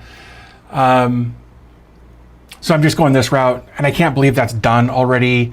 Like while I was writing a response to a social media post, it was done. That's crazy. Man, I guess we're gonna, I don't trust that. Effective speed 811 megabytes per second. Apparently it's done. That's bonkers. All right, so I'm gonna not turn off the computer. Okay, so let's pick a PC. Let's come over to here. Hopefully this is done the way I want it to be done. So it doesn't really matter, I don't think. Let's do this one. We're gonna start with this one. That's what we're gonna do. But I need the power cable for it. There, it's in there. Hopefully it's in here. Hopefully it's in there.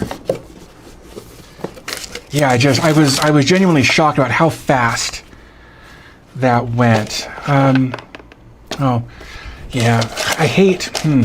So here's something that I've noticed with some of these mini PCs, and I hate it.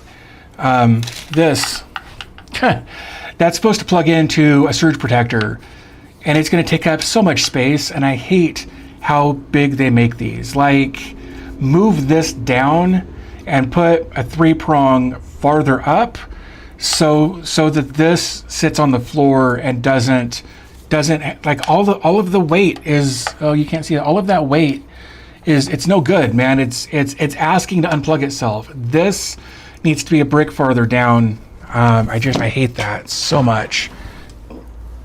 Luckily,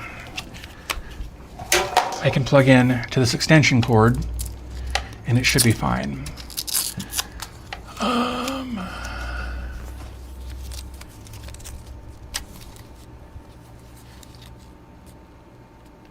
Yeah, they pretty much all come with 32 gigs. I mean, it's fine for now.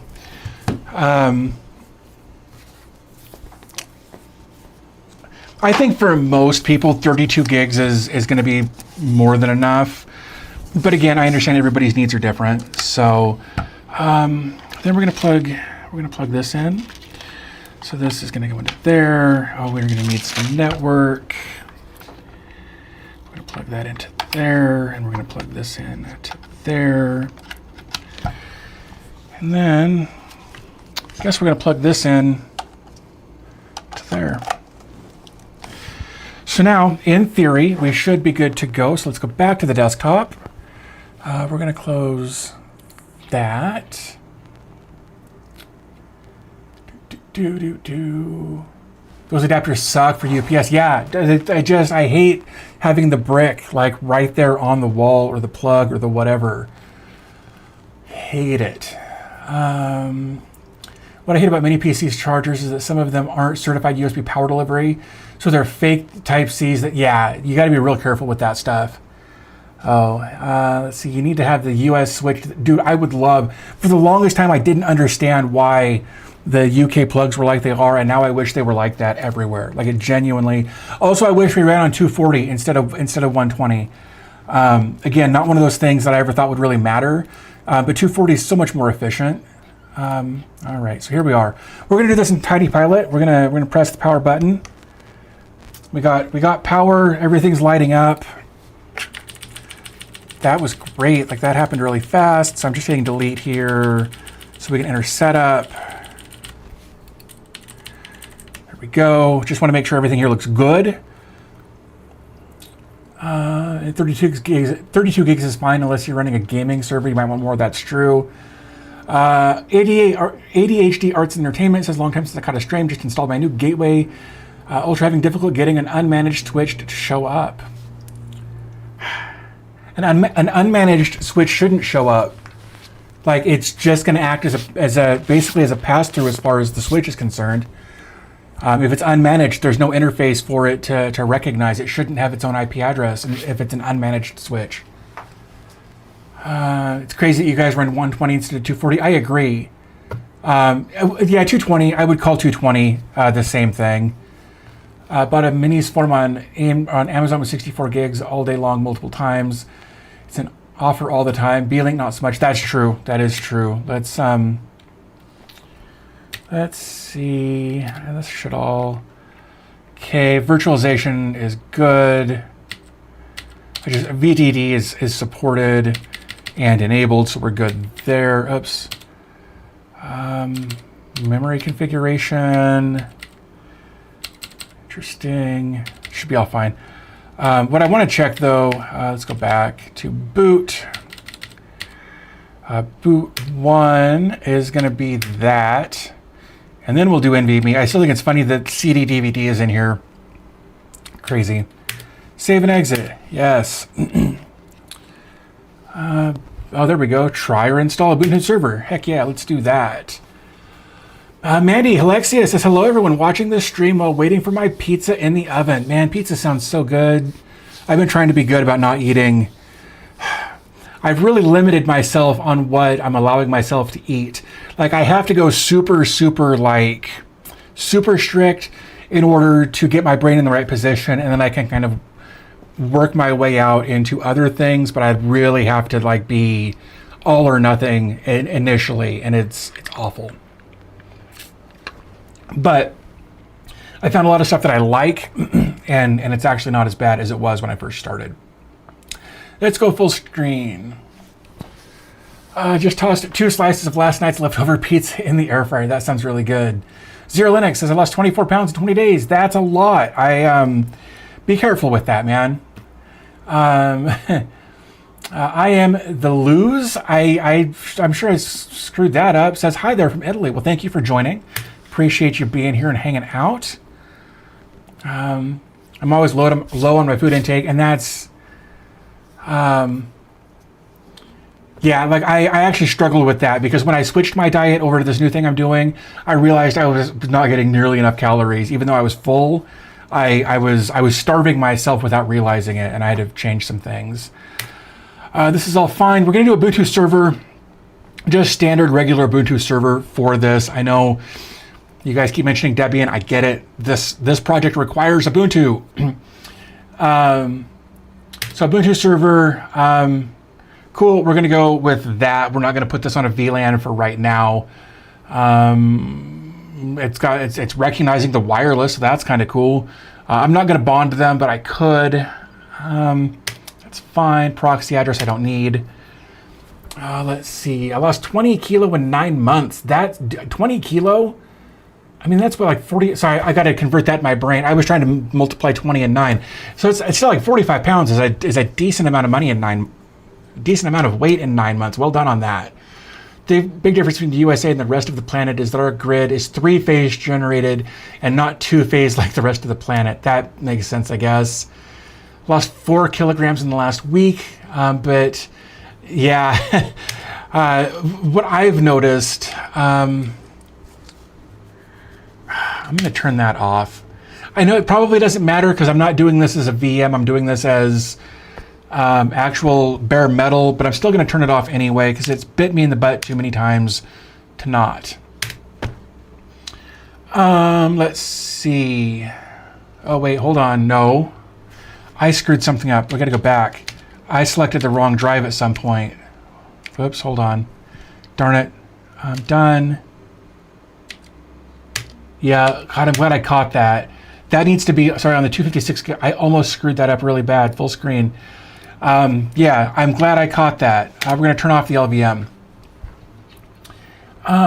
Let's see. To be fair, I always use Ubuntu now. So I'm getting, let's see, air fryer, reheat mode, perfect. I love our air fryer. We have 380 volt, 3-phase, but on demand. Holy crap. Or a cold pan turned on low. Yeah.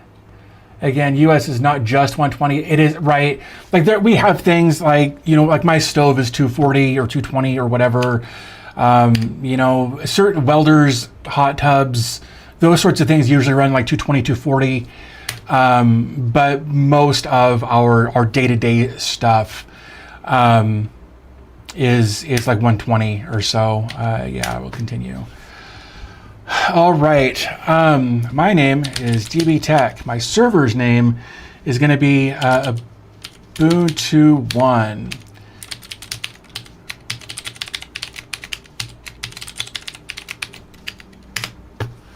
And I do not want to enable Ubuntu Pro right now. Oops, continue. I do want to install OpenSSH Server. That's going to make my life a lot easier. I'm not going to import SSH keys, but I'm going to click Done. I'm not going to install any of this. I normally don't install any of this, but I'm not going to install any of this. So I'm going to do Done, and we're just going to hang out and let this do its thing for a bit. This shouldn't take too long, but I'm going to leave this up just so I can kind of keep tabs on it a little bit easier. What else we got here?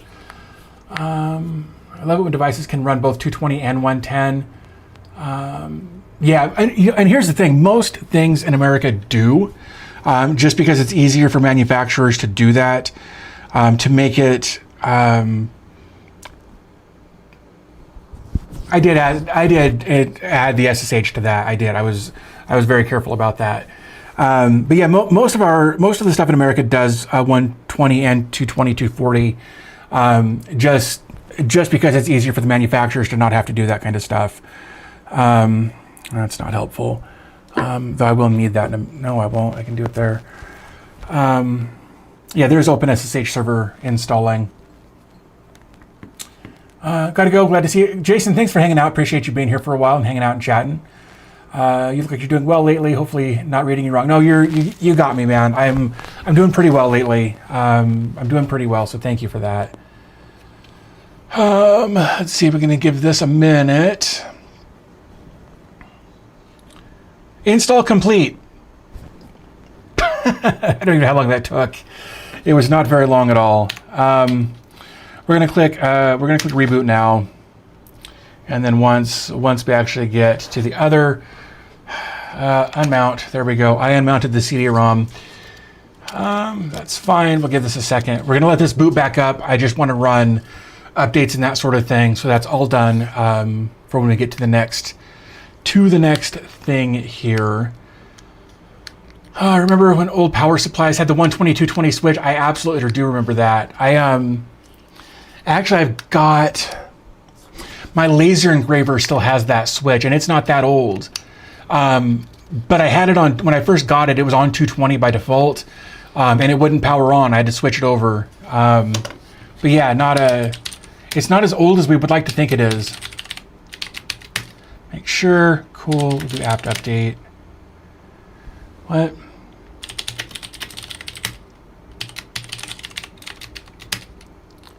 Cool. All right, let's do sudo apt upgrade, like so, and say yes. There we go. All right. We're just going to get this knocked out real quick, and then we'll move on to the next device. Outstanding. That is great. We are all up to date. I'm going to clear my screen. Let's do that again just to make sure. All packages are up to date. Outstanding. Okay. Well, that puts the B-Link to being complete. Love that for right now. Let's do a df-h. Just want to see. Cool. When I get into the other part of the project, later on, it should show us the other drive as well. What are you going to do with those devices? We're prepping these for an upcoming project that I can't give too many details around right now. It is a cluster, I'll say that much. It is a cluster. And I don't mean a cluster F, I mean a cluster of compute units. We're going to do shut down now. I'm going to do this because, there we go. We'll give this a second. We're doing a cluster, and I'm kind of excited about it. I'm going to actually kind of build it up over here and have my little cluster running. I really need to build a 10-inch rack. I really need to build a 10-inch rack. Keep seeing people building them. Colin's just built one recently, I think. I think Colin's built a 10-inch rack recently, and I'm kind of jealous. But this would be the perfect scenario for one of those.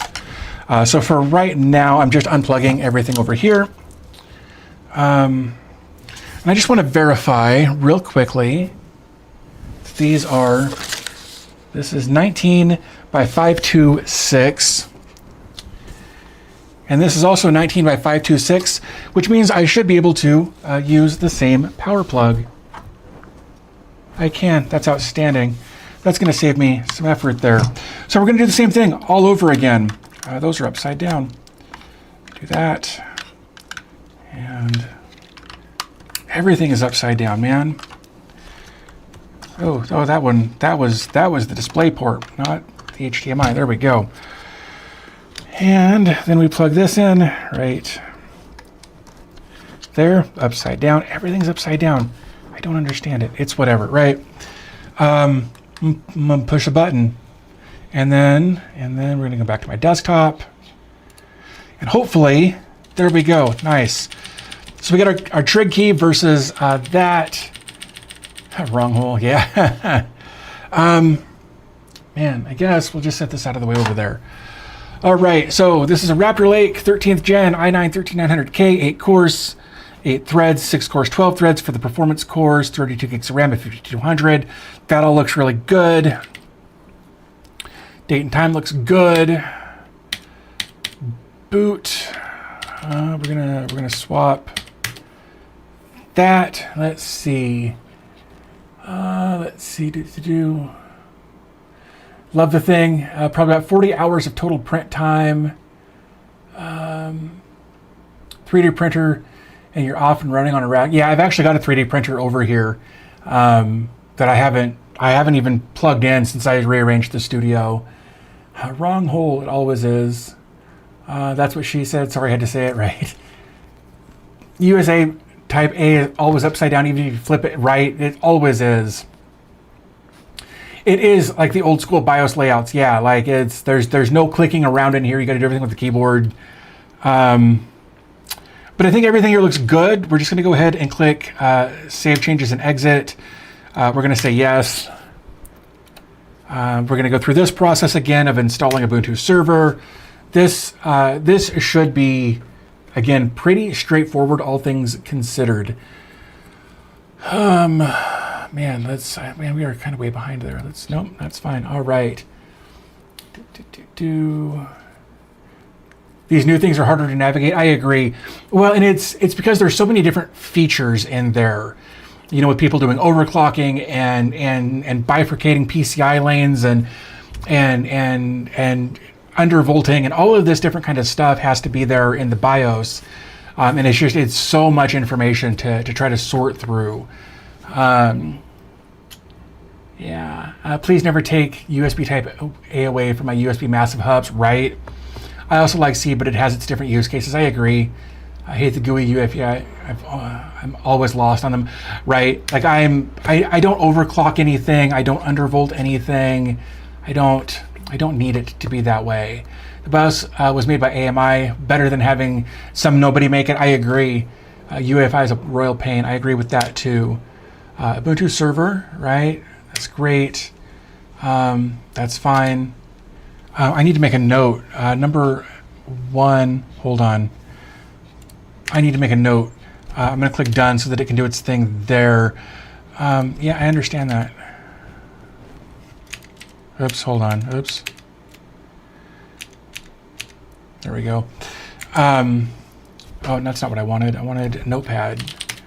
Oops, geez. 92.168.0.7 was Ubuntu 1. I'm just trying to remember Ubuntu 1. I gotta keep tabs on which device gets which IP address. Okay, so that's done. We've done that. Again, glad I didn't do that. There we go. There's that. I wanted to make sure that we're gonna do full screen there. I wanted to make sure that I got the right disk this time without having to go back, so that's good. We're not going to set this up as an LVM group because I don't care about that. We're not going to do custom storage. That's fine. This page looks good. We're going to click next. Boot drive looks good. We can kind of see that right there. That's the right drive for that. Jeez. Let's see. All of that looks good. We're going to click done. Yes, I want to continue. Again, we're going to do this. We're going to do db tech, Ubuntu 2, db tech,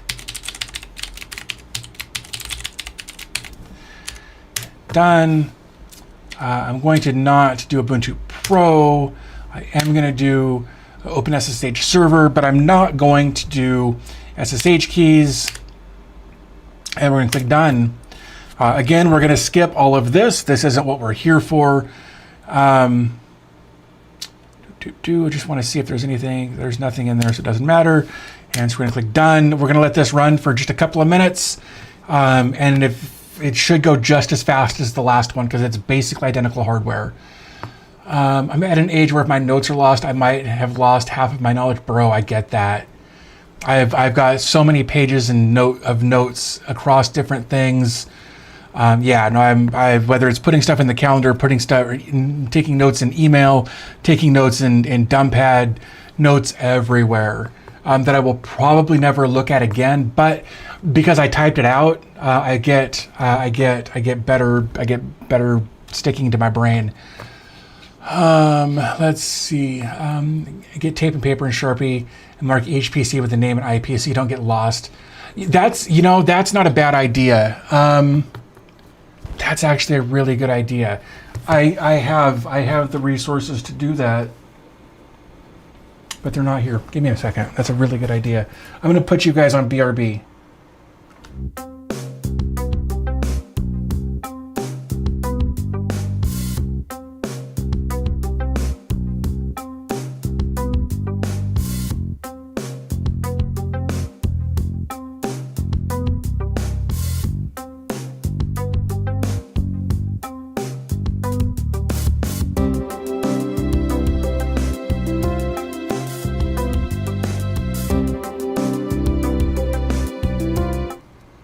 Okay, and we're back. Tape and marker, that's a really good idea. I'm glad I thought of it. No, thank you. That was actually a really good idea, and I appreciate you bringing that up because otherwise it would have confused me, and that's a brilliant idea. That's a brilliant idea. So a little tape, like so. We're gonna put you right there. This is done, so I guess while we're doing this, we can do a reboot.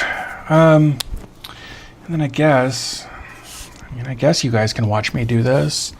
My handwriting sucks.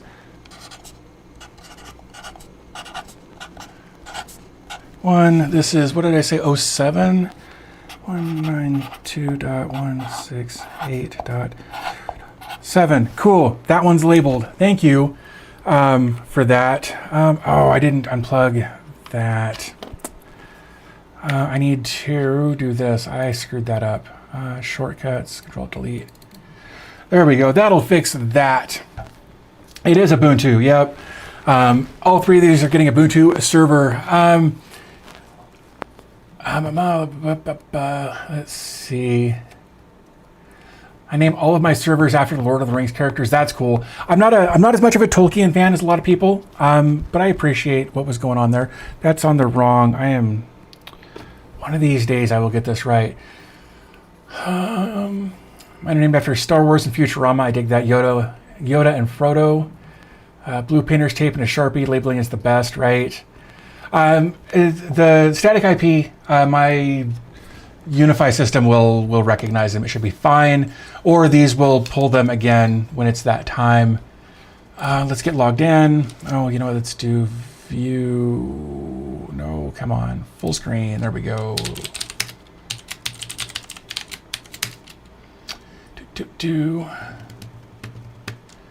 Sudo apt update.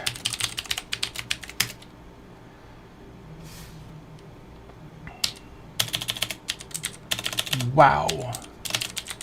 Upgrade and yes. Cool. Let's see. Ubuntu 1. I name mine after my pets. That would be too confusing. I have a mix of Star Wars and Marvel for some of my server names. I have Ultron, Friday, Vision, Herbie, and Friday running things. Interesting. I've got Jarvis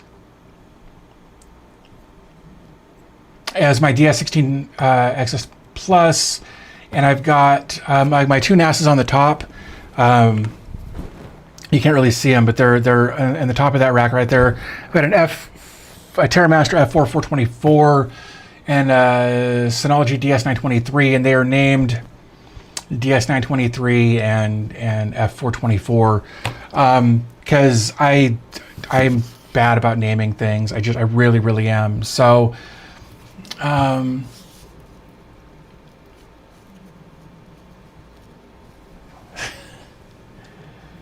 let's see. For me, it would be a cluster F for sure. That's funny.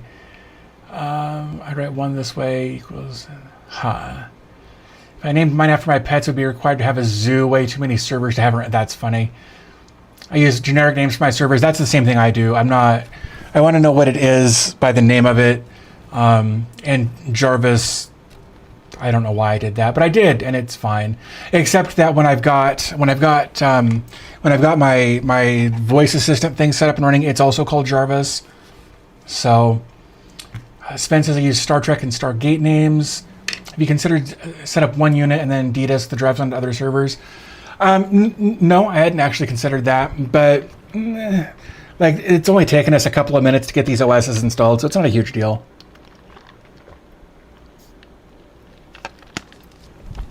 Oh, let's see.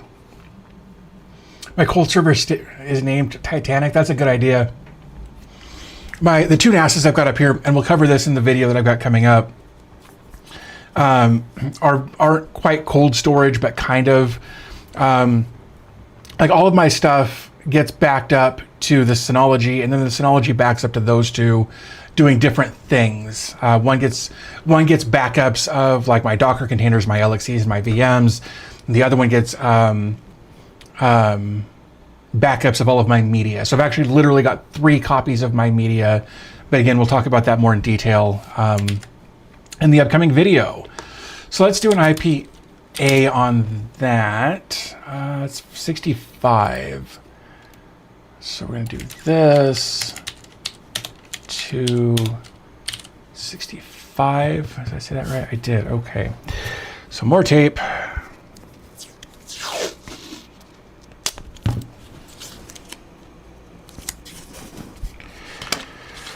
Right, and then so you guys can watch me write some more, I suppose. Gotta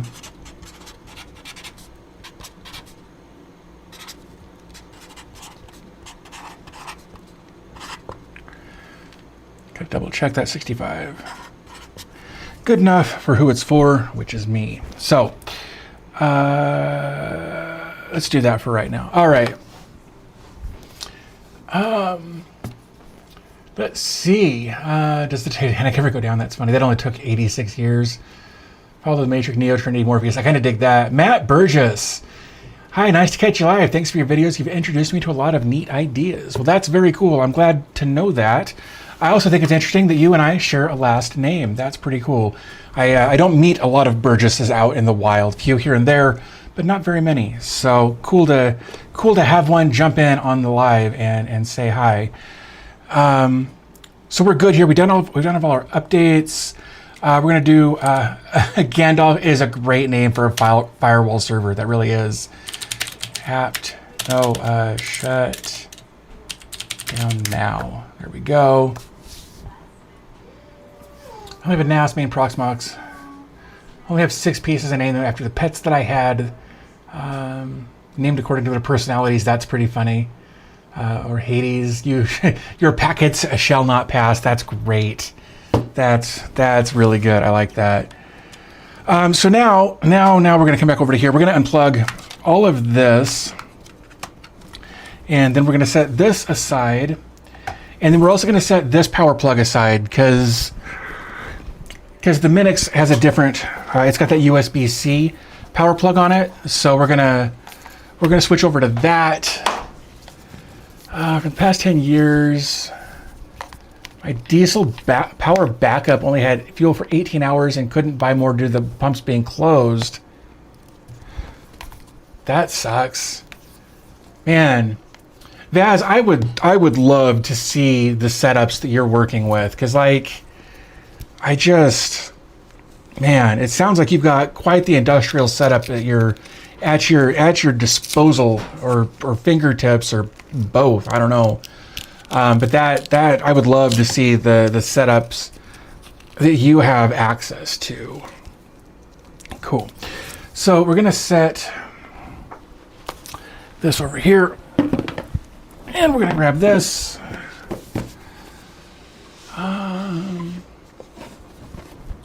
And hopefully our power supply is still in here. It should be. I've actually never even powered this on. I don't know. No, I've never powered this on. So I will give it this. I did that backwards. Oh, that sucks. I did that backwards. Screw it. We're not going to get stuck on that. We're going to set this aside, and I won't fixate on it in the back of my brain while we're doing everything else. So this is cool. I still hate this. I genuinely hate this because it's very much like what we were just talking about with the other power bricks, but at least it is a separate cable, right? Like, so if something does go wrong, you can replace the cable, and so I do appreciate that. But again, I hate having these huge power bricks like this that are expected to plug directly in.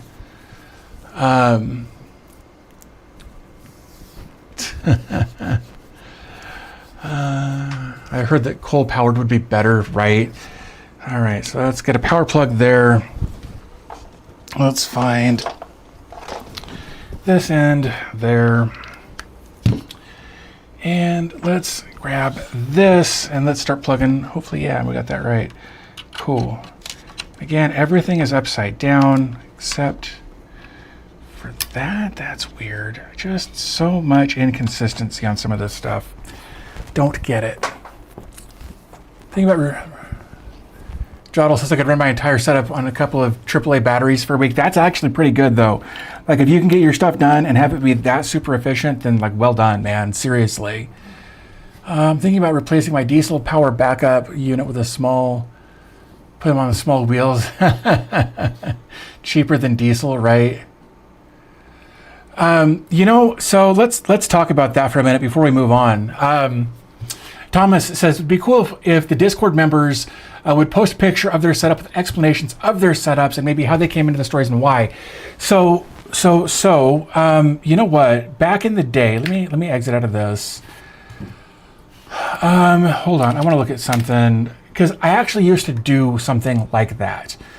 Let me go into my content, and if we do, man, it's been a while, but I want to go back. Because I actually used to do those live streams. Oh, where was it? Yeah, so this was, gosh, it's been 2 years.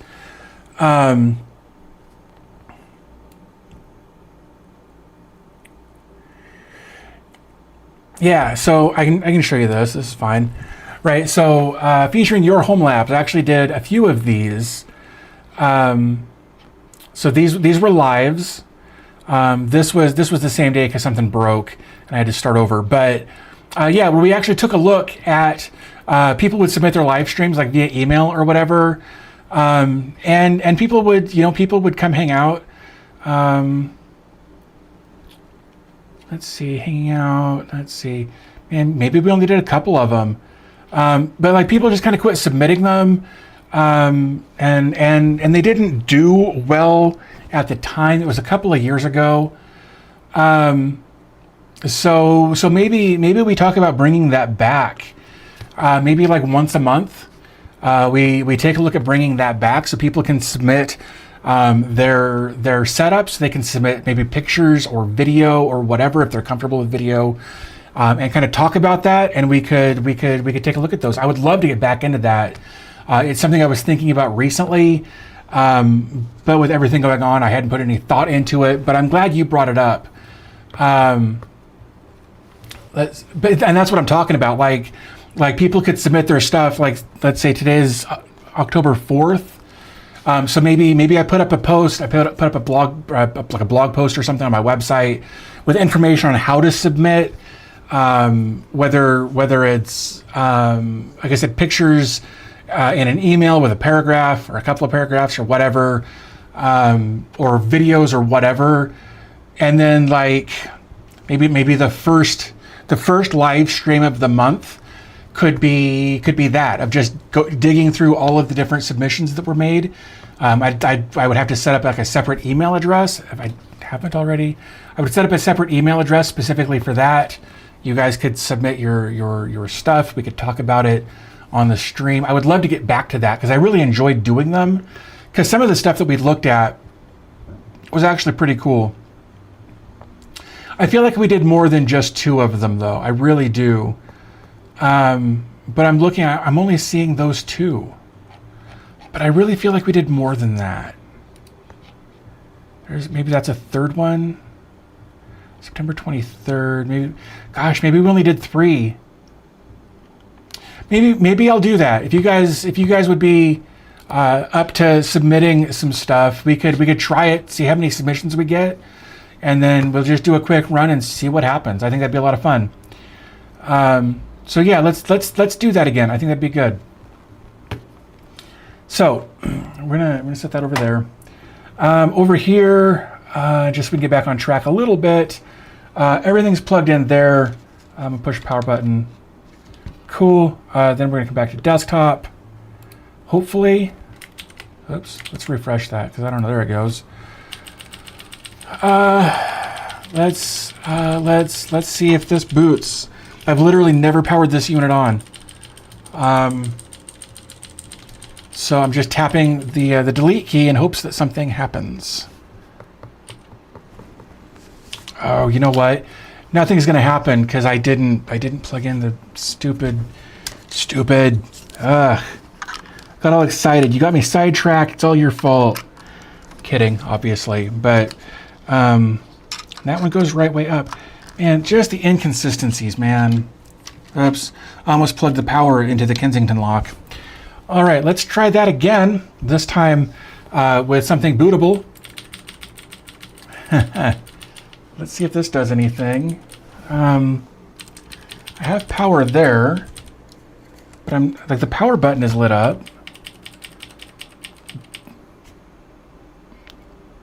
But it, okay, I'm feeling fans. Phone. See, we have a power button there.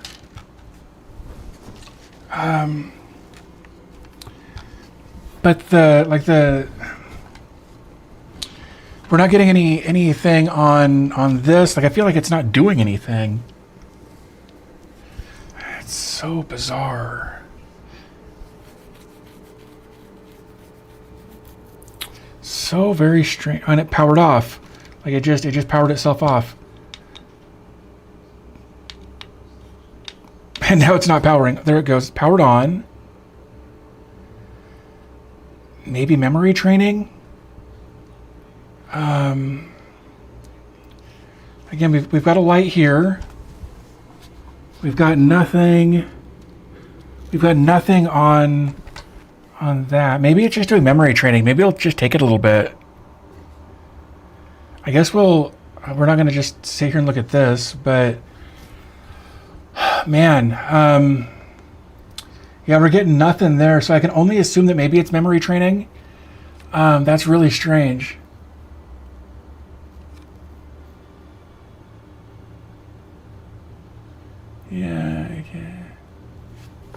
I could take pictures from the Discord if we wanted to go that route as well. I know not everybody wants to be in the Discord, and that's fine. I'll try to come up with as many different ways as possible to let people submit. It turned off again. Turned back on. It's got to be doing memory training at this point, because it's like it's going through some processes here, and we're just waiting for this to do something different. And like I said, it's literally, I've never turned it on. I've never powered it on. Of course, I didn't power on the trig key either. It had never been powered on either. So yeah, I don't know. We'll give it a few more minutes and see what it does. Oh, you're right. It is the one I put the 64 gig kit in. You're absolutely right, Thomas. You're right. So it might take it a minute to deal with that. They're both the kit that was in it and the kit that is in it are both the same speed. So maybe that's what it's doing. But you're right. I forgot that we did put that 64 gig kit in there, because I thought I had a 32 gig kit laying around. But maybe I got a bad kit, because it seems like it's taking a really long time to do this. When I set up my main server with 128 gigs, it took forever to train. Yeah, it turned off again. It's what it's got to be doing, man. It's so weird.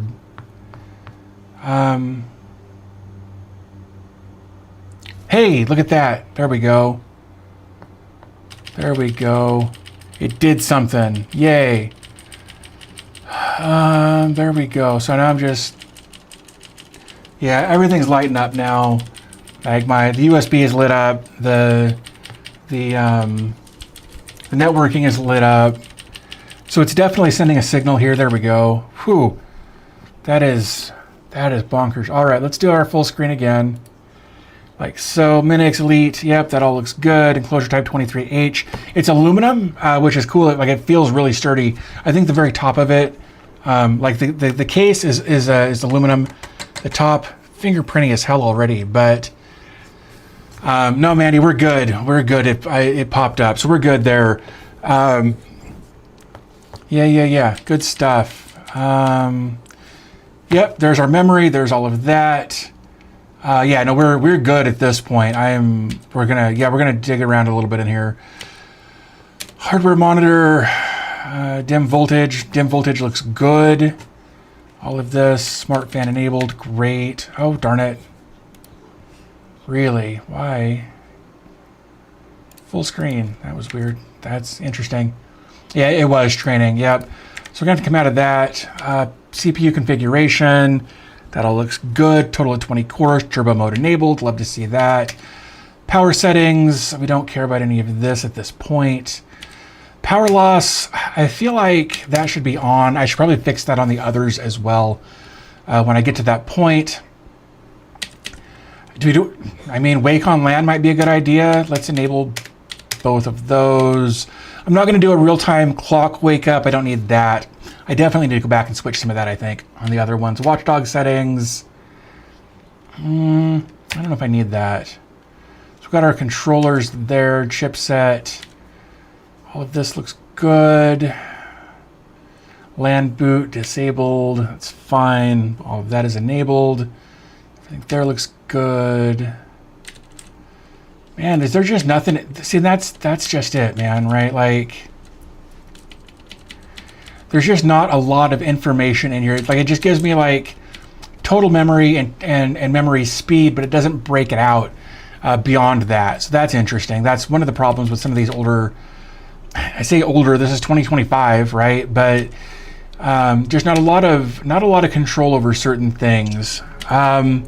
I actually don't need Wi-Fi and Bluetooth on this. I should have gone through some of these other settings. Under advanced, TPM support, yeah, hardware monitor, smart fan is the only option there.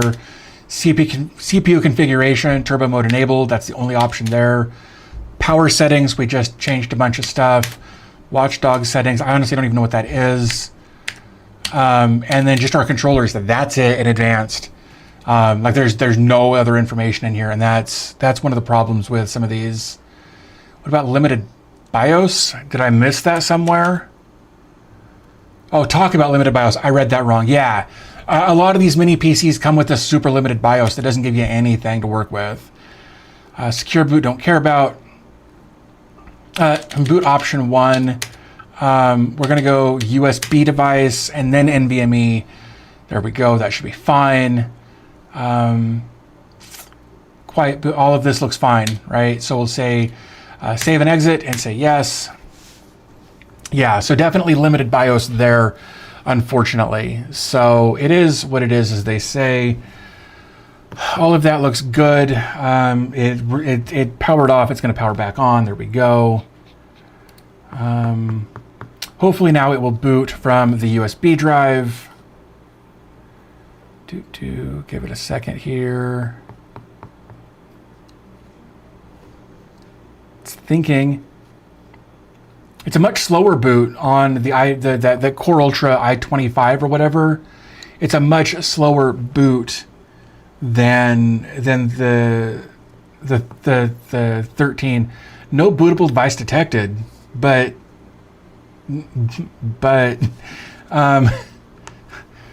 this is what we've been booting off on the other devices.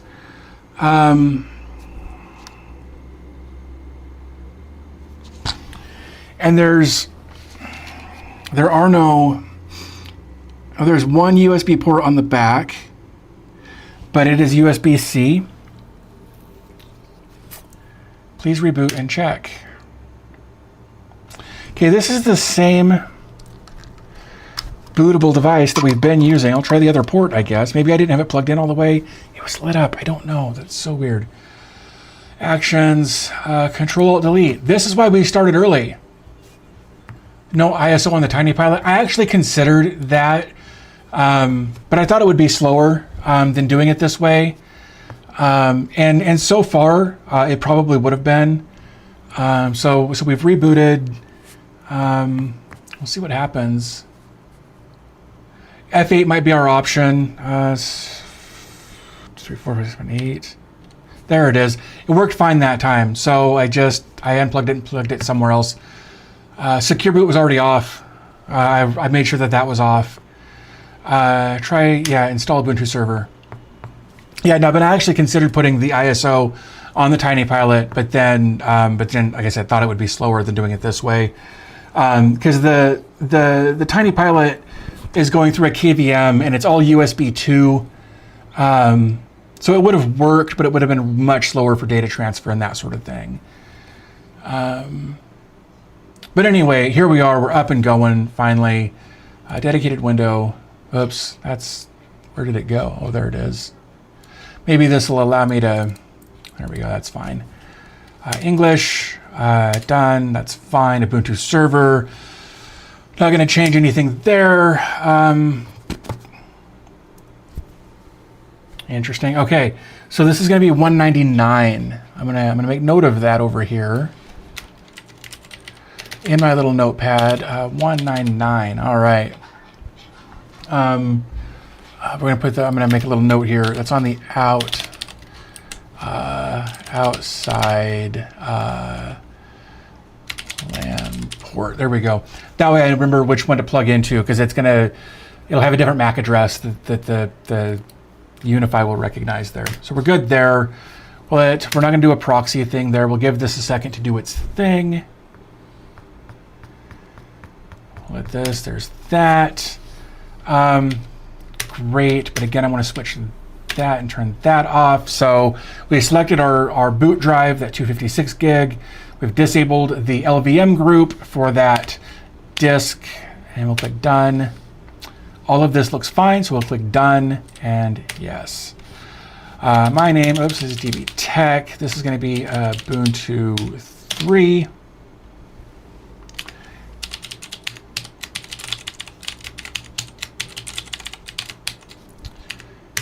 Done. We're going to skip Ubuntu Pro because we don't care. We will install OpenSSH server, but we're not going to import any keys. Oops. Done.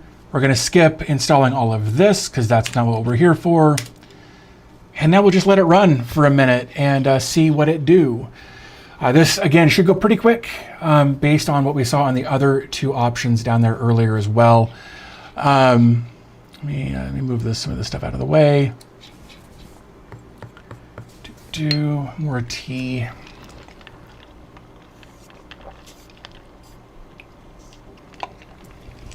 Oh, that's good. All right.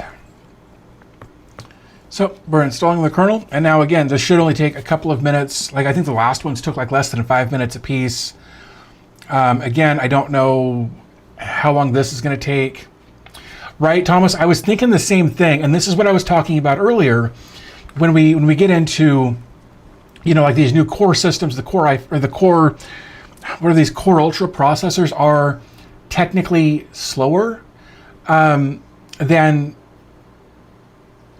Oh yeah, we already did the other two, but you know these Core Ultra processors are slower than what we're used to with, you know, the i5, the i7, those sorts of things. Oh, installation complete! Holy crap, that was pretty quick. But there are just certain things about it that do seem to be slower with the Core Ultra processor. But again, I feel like we've kind of taken a little bit of a step back, so that we can start with a different architecture, I believe, that lets us do certain things. So now, you know, like adding, remove the installation medium. There we go. You know, like adding the AI chips that are just nonsense right now, but they've got to be nonsense in the beginning, so that they can become useful later, so that developers can, you know, get used to programming for them and utilizing them and those sorts of things.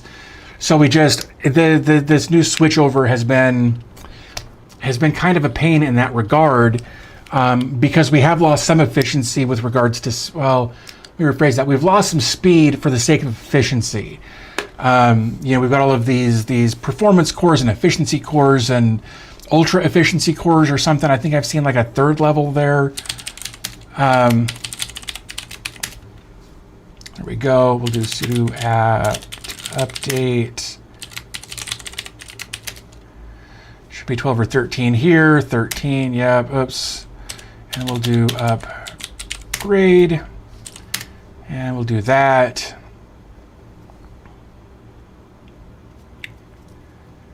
Ta-da! All right, so we're done there. So that's good. It wasn't too bad. The last thing I need to do is let's go back to there. It could be that the Minix BIOS or Minix isn't well optimized for the new. It could be, but that's. I mean, you would think that you wouldn't release. Oh, you suck! I hate it when they do that. Oh, come on, damn it! The tape split on me, and I hate it when it does that. We'll fix that. There we go. You would think, though, that they wouldn't put that kind of a chip on a BIOS if they knew that it wasn't going to perform well. So I don't know. Oh, and I'm going to block some of that, unfortunately. Not too much. It'll be fine. There we go. So, marker was right in front of my face. There we go. So we're going to say Ubuntu 3. And 199. I'm also going to point an arrow there. That's so that I can remember that it's this LAN port and not the one next to it. LAN, there we go. 192.168.0.199. There we go. All right, well, there we go. That is all three of them put together and ready to go. I guess, man, of course I had to do something stupid like that, didn't I?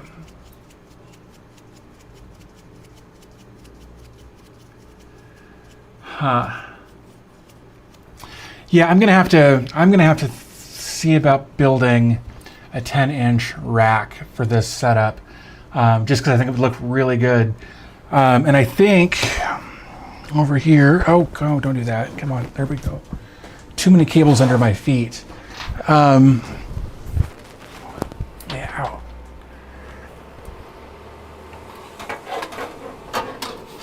I don't know. Oh, yeah, definitely don't need that.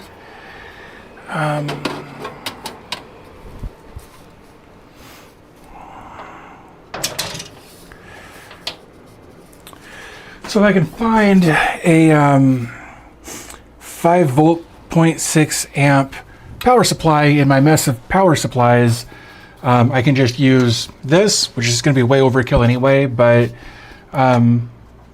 like,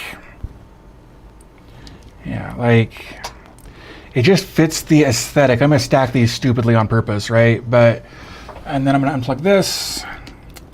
Oh gosh, that's really heavy.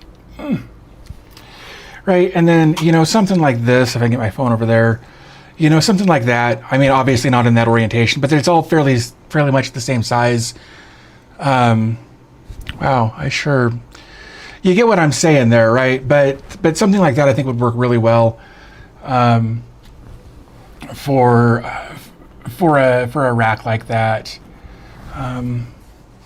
Let's do that. There we go. So anyway, that's the plan at this point. Let's see. The i9s, like the Intel from 11th to 12th gen, it was slower in speed, but the burst, they just went to 13th gen to fix it. And that seems very typical of something like a lot of these companies seem to like to do, is they'll throw something out that's garbage, and instead of fixing that, they just release a different version. Windows has been known to do that more than once. Shut down now. There we go.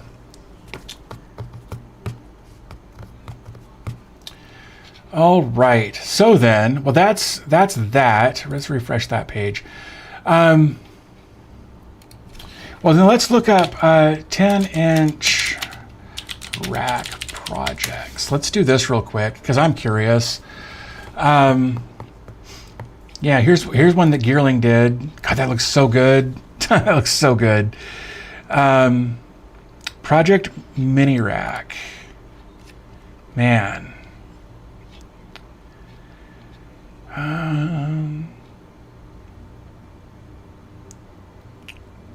10-inch mini racks. Oh, here we go. I don't know if I need all of that. Don't need a. I mean, a wall mount would be kind of neat, but I don't think that's going to be. Oh no! Oh Jesus! Disable. I don't care. Oh no, that's definitely not what I'm looking for. 3D prints that are available. Yeah. And it might come to that. I just want to see what he's got listed here. I don't need a 10U. I think like a 4U. A few decent mini racks on Amazon, just bare bones, and that's really all I need. Like even that is way too big for what I'm looking for. I mean that's kind of cool. I dig that. But I feel like I could print that, right? Like I don't feel like this is. That's that. Do 10-inch mini rack. Kev robots. Oh, that's cool. Not really what I'm after, though. Check printables. Yeah. Check rack. Printables. There we go. Those are basically the same thing. So let's open that up and take a look. Wow. Like, Collins shared something in the Discord the other day that involved but it involved some purchased elements. Vaz, I don't know if you're going to be able to share a link in there. So you might just have to share the name, and then I can Google it. But I feel like, let me see what this is.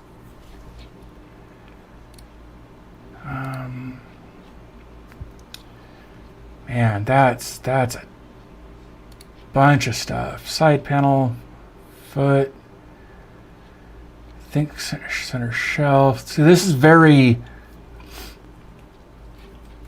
director set for techies. Basically, yeah. Hold on, let me see. I got a message over here somewhere. Oh, it's that. Oh, there it is. The rack that you printed was there.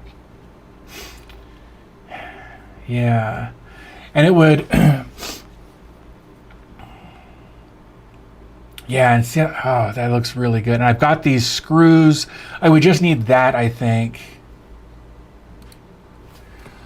Printables model. Let's take a look there, since we're on printables over here, I think. Yeah. Let's open this. Oh, you know what you did? You did this. Let me do this. Copy that. And we'll paste that in. That was a great way to share that. Oh, that's the one we were just looking at. That's funny. That's the one I clicked. Okay. Oops. No, let's close that. Like, I really like the look of this. Let's see, man. So much printing, though. I've got filament for it. And I wouldn't have to print the side panels necessarily. Man, I've got so much crap open over here. I wouldn't have to necessarily print the inserts, I wouldn't think. It looks like this person didn't. Looks like this one. Oh, that's not what I'm after.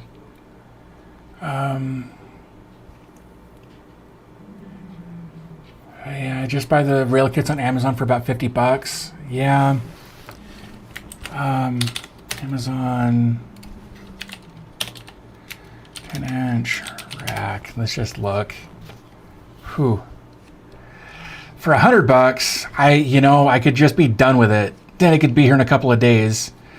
If I really wanted to be lazy about it. But again, like if you compare that, that's a 6U, that's an 8U. I don't even need like 6 really. 6U. There we go. That would be better, but I would need more shelves. And it could be here tomorrow. That'd be cool. Ooh, touchscreen. That's neat. Make the sides out of plexi. Yeah. Oh, and it's got that. That's fun. The Tech Mojo, just in black. Yeah.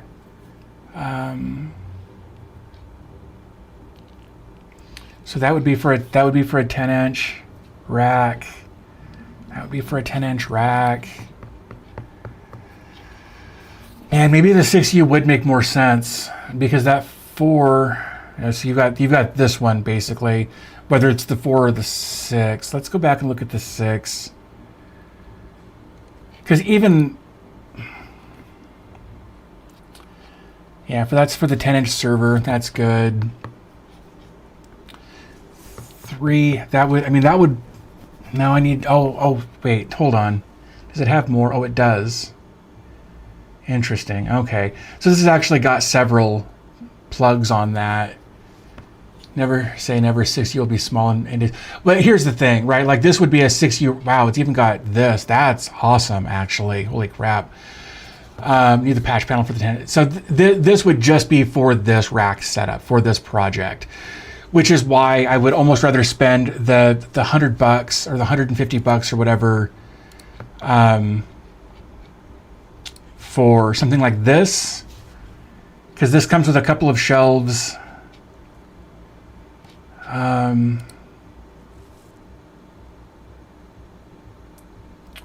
This is 99. Let's look at this one because it comes with more. Is that a slide out shelf? Like for real?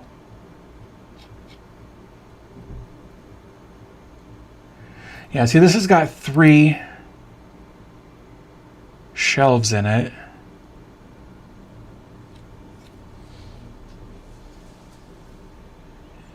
And what is that? Oh, it's a single board computer shelf. That's interesting. Does it actually come with that hardware though? I could print the shelves, that's true. Makes me want another mini rack, right? Interesting. 4-post fixed rack mount shelf. That's what that is. Interesting. And that looks pretty good. So it's got 3 full shelves. I feel like there's going to be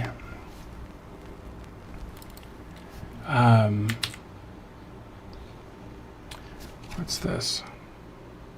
Oh, right. The desk pie comes with that. 6U fits nicely into the Calyx. That's good to know. So we're looking for like 8-port switch. This. One would think that this would be that, right? If it's the Horico 8-port, but I don't know. That is specifically for the. Let's do TL-SG 108. Hey, there we go. That's it right there. I don't have. Let's do this because I don't have the PE and I don't know what the difference is. SG 108 could be this one. 1U, but is that for a 10-inch? That's the question. Make it your bug out rack. That's not a bad idea. Oh, that's for a much bigger one. Let's refine this. 10-inch. SG 108. Yeah. Wow. 10-inch rack mount. That should be it right there then, right? That's what it looks like to me. Always try to get isometric models like that. You can adjust dimensions easily. And that's just it. With this, I wouldn't need to do that. I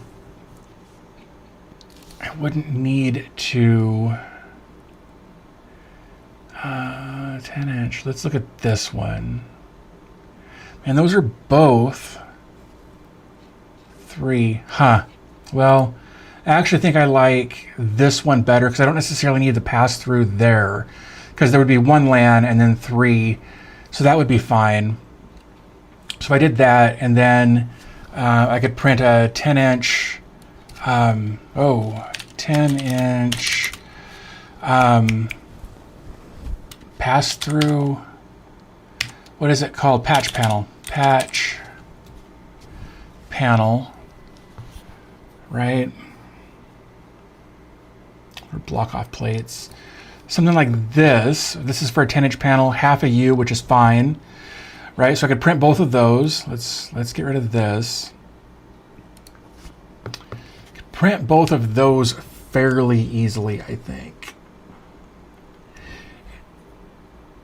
Man, I'm gonna end up printing all of this because of Collins, I think. I'm just gonna blame him because he's here. And he did one recently, and I feel like if I don't print one, then I've wussed out or something. All right, where's the one? Is this the one you printed? It is. All right, so let's Amazon. Let's redesign from this. Copy that. Cool. So I would need 4 of those. I don't want 12U though. Do they make them smaller than that? Do they do like a? There we go. 6U. There we go. That's even better. Are you building a server rack for an apocalyptic event? I could. I absolutely could. That's why I've just started out. Currently running. Yep. Get some time-lapse footage of the prints. I kind of thought about that too. I like the 6U idea. I could get 2 sets of those. They could be here overnight. Right. So, and I am logged in. I'm not going to purchase this right now, but I'm going to add it to my cart. Right. And then I could print this and that, and I need 3 shelves. So I need 10-inch shelf, right? Rack mount shelf. I would need 3 of those. But I want to see, man, it's just those, huh? Like, I'm sure they're fine. Fritzbox, a 10-inch shelf, it's fine. I don't really want that. Oh, and a top and a base, right? Yeah, damn it. Damn it. I'm gonna scroll back up and find the thing Collins sent. Let's see, where are all of the files? Open in Bamboo Studio, no. Isn't there a spot where there's just like the files? Comments. Can I don't really want download. I guess I'll just download. There we go. So side panel, which I don't care about. Top, bottom. Okay. Because I don't care about the side panels. I'll say that much. You can only download. I don't. The download all button is currently unavailable. Please log into, like, you can only download up to 5 models in an unlogged in. I haven't downloaded anything. Why does it think I have? Hey, Collins, buddy, can you send me those? Because that doesn't make any sense. Like, it's not letting me download that because I'm not logged in, and I'm not going to log in because it thinks I've downloaded too many things when I've never downloaded anything from here. And I've actually got a pack of Keystones, but good call, Vaz. For structural integrity, that's a good point. Son of a bitch. Thanks, man. Appreciate you. Because I really don't want to print. That seems like such a big waste.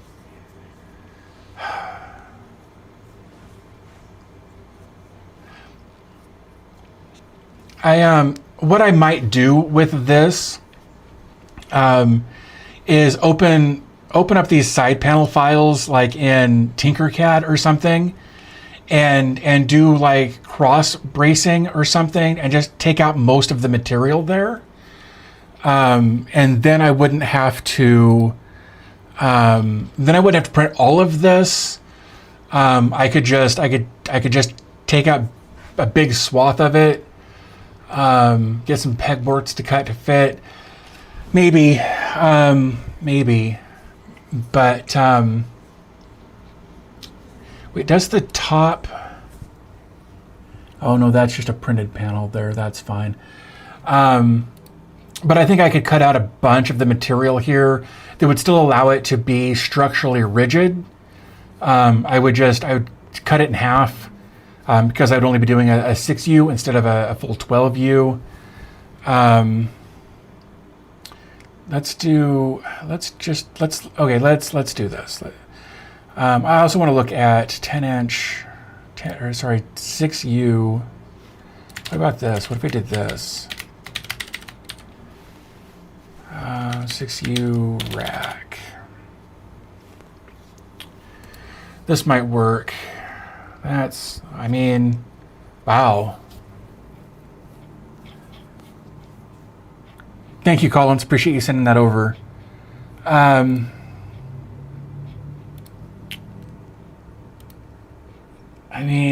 This is everything all in one, right? Like,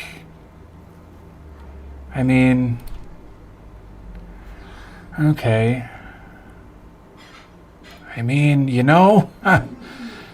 In for a penny, in for a pound, as they say. That's bare basic. I don't hate it though, right? It'd be super easy to print. My printer is crazy fast. All things considered. Man, what is this back there? That looks fun too. The one that's back there in the background. What if Jay? What do you got? Ooh, that looks fun. Let's look at that.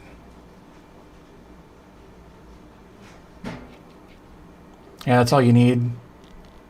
then you could mount stuff to it. That's true too. That is true. Oh, they did nut certs in there. I think I've got some of those. I'm actually going to check that because I'm curious, because that could be fun. I haven't printed anything in a long time, and you know, why not? Oh, of course, they're in the other part of the house, right? I think. Yeah. I know I've got some nut certs. I'll have to find them. Gives me a lot to think about. Yeah, I would. Man, all right.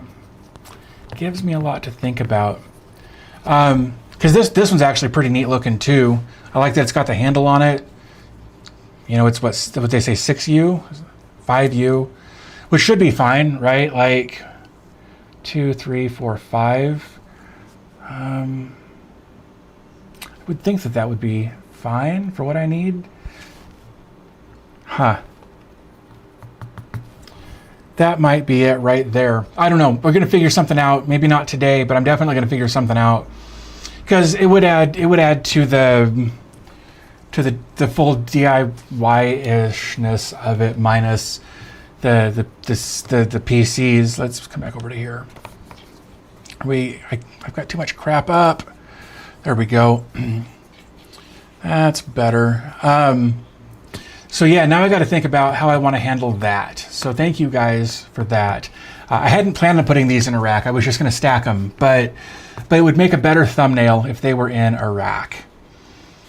So now now I'll have to do probably some custom stuff for faceplates so that they can all do that, you know, and be mounted all prettily and whatnot. So that'll be fun. I'll have to break out I've got my measuring device in the house. It's about dude, it's so much about the thumbnail. It is so much about the thumbnail. And this is going to be kind of a multi-part thing, because like the video is not actually about the hardware. The video is about the software. But I don't know. I'll figure something out. I will. Maybe I'll make a couple of videos out of it. Maybe I can do a members video that's more about the hardware and building of the rack and getting all of this stuff set up. And then I can do the other video that's more about the software.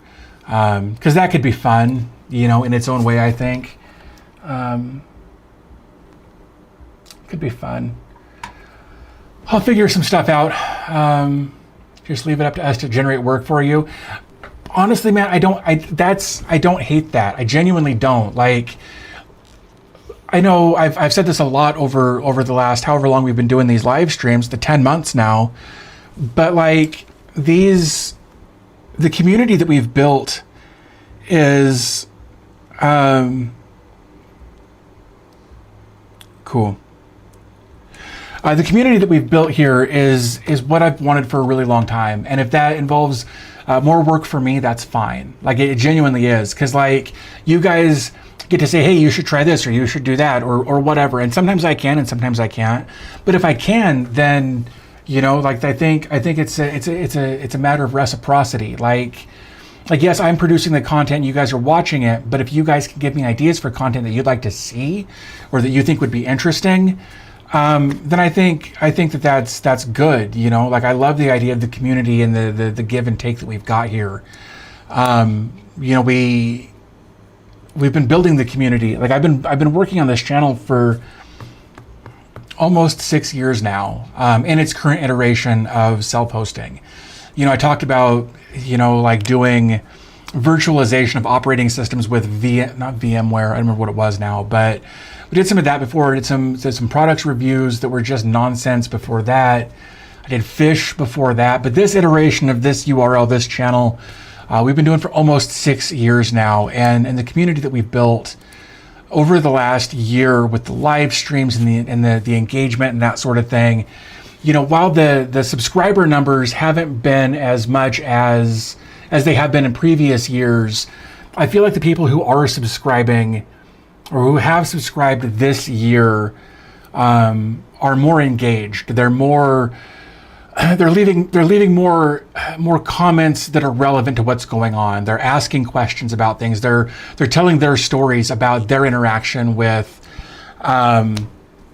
whatever application or service or hardware or whatever I'm talking about. We've got more people in the live streams, and that I would rather have a smaller community of more involved individuals, more engaged individuals, than have a huge audience of people who only watch a video every once in a while and never leave a comment. The big numbers are great. Like, I love seeing the big numbers, obviously. But I very much enjoy the back and forth that we have here. Like, if we look here on my desktop, hopefully that switched over. I've got too much crap open on that screen. Yeah. 99,200 subscribers as of this morning. So we're 800 away from getting the big silver thing, and talking about that. That'll probably be a live stream as well.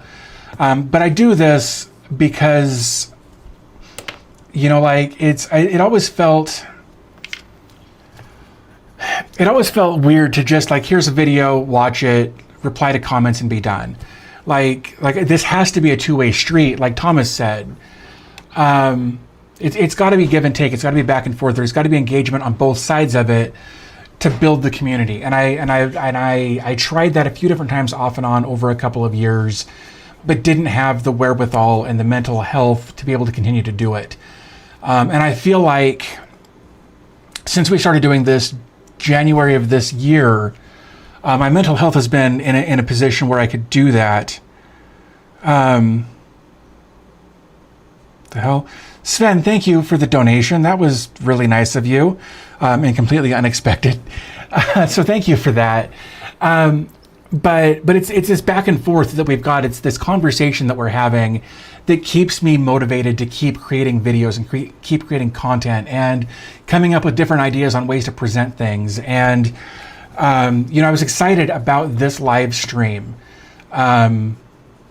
Because I knew it was going to be not only productive in getting the hardware ready, but also we were going to have a chance to chat for a while. Collins, thank you for the membership donation there. That's amazing. But like, I can't tell you how many pictures I took of different variations of the hardware until I found one that I liked. I 30 different pictures of different orientations and angles and lighting and all kinds of stuff before we finally got to, the thumbnail that we've got here that we're looking at on this. It was seriously like 30 separate pictures of different configurations and orientations and lighting and all of that stuff that I just mentioned. I was really excited about this live stream, and I wanted the thumbnail to pop. I wanted it to be eye-catching, like I think Collins said earlier. It's all about the thumbnail, and it's all about the thumbnail to get people to come, hopefully be part of the community, and that's been a big thing. As I've been trying to be more engaged and engaging and getting people involved, and I hope that doing the having people submit their home labs, whether it's a video or an email or whatever, right? I hope people submitting that will help boost more engagement in the community, because I would love to see what you guys are working with. Because I've had, like, this rack is so unnecessary. It's so gaudy. It's so overkill for what I'm actually doing. You're insane, dude. Go. He's gonna go get in the pool, and it's and it's only like, I mean, it's warm today, but slamming the door. He loves to slam doors. But he's gonna go do that anyway. Vaz, thank you for that, for also gifting 5 memberships. I promise I'm not trying to, like, emotionally manipulate you guys. I'm really not. So thank you for this kind of stuff. But it's the back and forth, it's the give and take that makes the community work. And I know you said something about, creating more work for me, but that's the point. If you guys weren't interacting with me, if you guys weren't watching the content, if you weren't leaving the comments, participating in the live streams, I wouldn't have a reason to do this like, yeah, I enjoy creating the content. I 100% enjoy creating the content, but if nobody's watching it, then what's the point, right? So it's definitely a give and take. So I appreciate you guys giving me more work. It gets my brain spinning. It gets me ideas on how to move forward. I have different ideas for content. This rack, I think, is going to be a lot of fun. It's going to be a print. It's going to be several prints, I think, but I got to find the right thing to print. I'm going to look at what Collins sent over and take a look and see what that's going to be like. I should actually just download that so that I have it. Just click download. Thank you again, Collins, for that. Super appreciate it. Flameberg says, can't wait for the pool in France. Once we relocate, our kids love this stuff. And no way to explain that. October in Ireland ain't the best time to be on the beach. I believe that. It's actually like 77 degrees or something here. Was it 77 F to C? So 25 degrees Celsius for the rest of the world. And I agree with you, Collins. All racks are fun. I don't care about that. But yeah, so like he'll have fun. He's actually on the trampoline with the sprinkler, which is even colder than the pool. So good on him. But if it wasn't for the back and forth and the give and take and all of that kind of stuff, it wouldn't. What I'm doing wouldn't make sense. All kids slam doors. It drives me. Yeah, dude. He started slamming doors at 5 o'clock this morning. Like I was asleep, and he slammed the bathroom door, and it just. Then I wasn't asleep anymore, and of course, then he went to the bathroom, went back to bed, went back to sleep for a couple hours. But once it gets to be like 5 o'clock, if I'm awake, I'm awake, and that's it. Like that's it, and that makes me sad. So, yep. Let me clear all of this out. That, and that. All right, there we go. Keep looking over and seeing notifications. I just needed to clear them, so I quit looking at it. But yeah, I think I'm gonna have to take some measurements of like, I know. Oh, that actually did really well. I have to take measurements of like this to find out how that can slide into a plate for a shelf on a rack. I don't know. I'll figure something out. But I think printing a rack for this would look good. Everybody else lately has been doing mini racks. So I guess maybe I should follow everybody's suit and do that myself. I forgot to mention, let's see. Sven says, DB, I forgot to mention in the donation that your videos are so great. They make me happy. It's a pleasure to help you out. Dude, thank you. That really means a lot to me. I went through a phase where it was a grind and I hated what I was doing. But it wasn't, I hated what I was doing. I hated myself in the moment because of my mental health. It's gotten better. I want to be clear on that. Like I'm good. But you guys participating in the live streams and the comments and all of that definitely helps me keep that spark going. And I don't mean to put that on you, but like I said, it's a give and take. Let's see. Yeah, because the alternative is falling back asleep and then you get stuck sleeping until like 11. I literally don't remember the last time I slept in until 11, other than when I was in a coma. I like even prior to the family life, even when I was single, I've always been somebody who got up early. Even in my 20s, I was up and at 'em relatively early, all things considered. I guess there was a year where I was in a kind of a bar band. And I would sleep in on nights that we had shows, but for the most part, usually up 8 or 9 o'clock at the absolute latest. A virtual dad joke money jar at our team at work. That's awesome. That's really awesome. ADHD Arts Entertainment says, I've always appreciated your content and look forward to your video drops. As someone who is just restarting my channel under my company name, you've been one of my inspirations. Well, thank you. That's really nice. I appreciate that.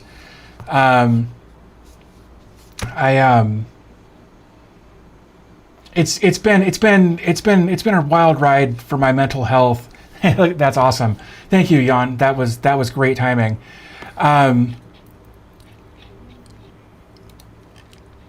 the content that I'm creating, I've always liked this kind of content, but it's been difficult from time to time to keep creating it. And now that my mental health is better, and now that I've got a community of people who are interactive in comments and the live streams and all that stuff that I mentioned, it makes it easier. I will say there's one really frustrating thing that I don't know how to fix, and I don't know that anybody can fix.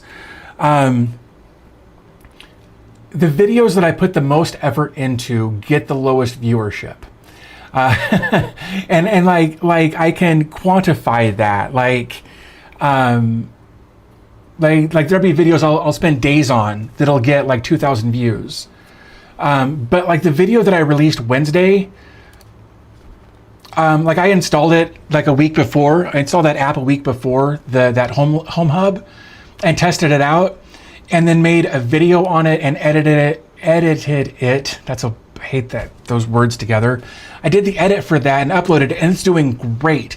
And it was the lowest effort video I've made in a really long time. And it seems to happen anytime I do a low effort video, it does really well. And I don't know how to wrap my brain around that. A t-shirt just saying, "Show me your rack," sounds like a fun shirt to wear at work. Yeah, that seems like an HR violation waiting to happen. That said, I am actually working with a company to do some merch. I've been kind of working on that behind the scenes a little bit. They're sending me some samples, hopefully this coming week. Hopefully I'll have those in the next couple of weeks and I can check them out. They're going to help me get some merch going so that if you guys want to get something in return rather than just donating money or memberships or whatever, you can buy some merch, and we're working on that in the background right now. I haven't seen any of it. We just finalized some designs the other day. They're going to be real basic. They're going to be kind of punny, and I dig punny stuff in that regard. So we'll see what happens. Again, I'm waiting to hear back on that. They're sending me samples to take a look at. I just got confirmation on that the other day.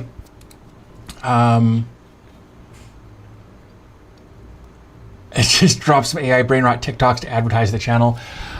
You know, I've thought about that. Like, I think I've even got TikTok installed on my phone. I had a TikTok channel last year when I was hospitalized. I spent most of it last January of last year in the hospital. Maybe I took it off. Yeah, actually, I guess I did take it off. You know, I've thought about it. DB Tech Mario shirt, that'd be funny. I almost wore one of my Mario shirts today just to see if anybody would notice. Like a 2010 equivalent of like you flossing or something. Dude, you don't want to see that. Nobody wants to see that. I didn't get called into HR for this this meeting. Should have been an email. And I got out of bed for this shirts. I'll take a gamble on the Show Me Your Rack shirt. That's pretty funny. Peter's here. Thanks for stopping by. Appreciate seeing your name in the list. It says greetings from Montreal. I trust that you're having an amazing weekend. Doing pretty well, thank you. Having a great stream, hanging out with everybody. We got some work done. We're prepping for a video, an upcoming video. Did you pictures? Oh yeah, you did. I'll be damned.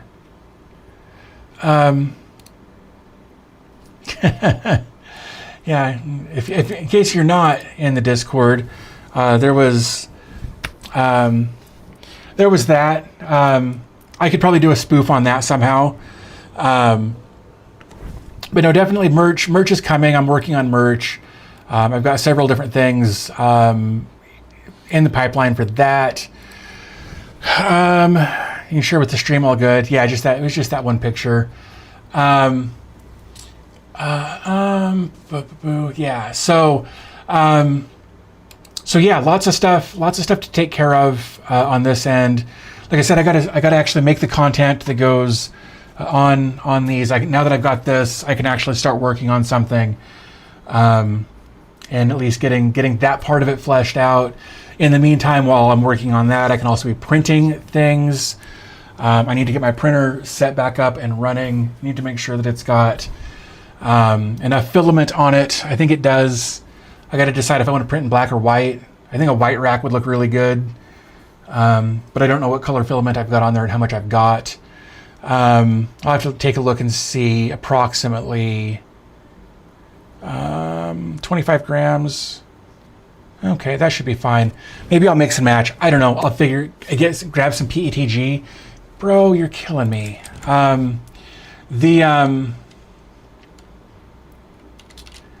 Amazon, Reality, PETG.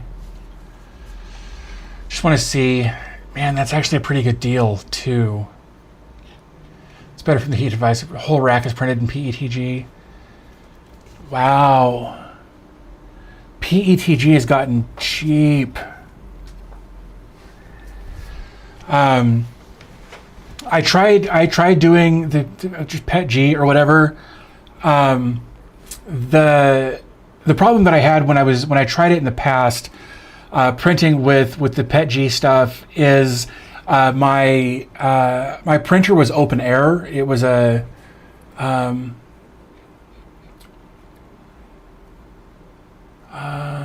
about a kilo, huh? Gotta worry about warpage. Yeah. So printing PETG on an open air system often doesn't go well because of temperature fluctuations and things like that. But with the closed-in system that I've got, it's got the Creality K1 over here. So I might have to do that. I'll have to figure out which thing I'm going to print first. But if I can get 2 kilos for $25 of the Creality PETG, just because I like to make sure that it's going to work well with the stuff that's built in there. Does it help when we like the live stream also? I genuinely don't know, but it makes me smile. But like I think it shows YouTube engagement to boost my profile or whatever they've got built on me in the back end. So yeah, I like it if you want to. Don't feel pressured to though. Yeah, for PETG you need the shroud. Yeah, always I agree. But yeah, I will have to pick up some of this because that's a really. Oh, I could do a kilo of each for the same price for black and white. 11 of 43 is good, but we could do better. I don't know what that means. Man, yeah, I may have to do that. And 4 kilos for $50, that's bonkers. I remember when a kilo was just a single kilo of PLA was $30. We should all like it for the experiment of seeing what it does. I don't hate it. I don't hate it. We've got 45 concurrent viewers presently and 53 likes. So I mean the like to viewer count is over 100%. If you're not printing as many shelves, I'll probably I'll do a shelf for each PC and a shelf or whatever. So it'll be 4 shelves and whatever block plates I need. You'd be fine with that bundle of black and white. Yeah, I'm thinking that's probably the route that I'm going to go for this because that's a great price. Even not on sale at $18 a piece, not on sale. That's a pretty good deal. So definitely going to do that. But I got to figure out which rack I'm actually going to print. Got to figure that part out as well. So I'm sure we'll get it sorted because I'll need. Let me do this. There's that. Right. So I definitely need this. 8-port, that's the one I've got there. I'm going to download that. Love that. Patch panel, I'm going to download that as well. Narrow, wait, what? Model files, that's weird. I think just that'll be fine. currently on a strict no purchasing filament order. Didn't you just buy like a case of filament or something recently? Like I can't imagine needing more at this point. All right, let's come back up to here. 10-inch rack. I want to see what options I've got. Let's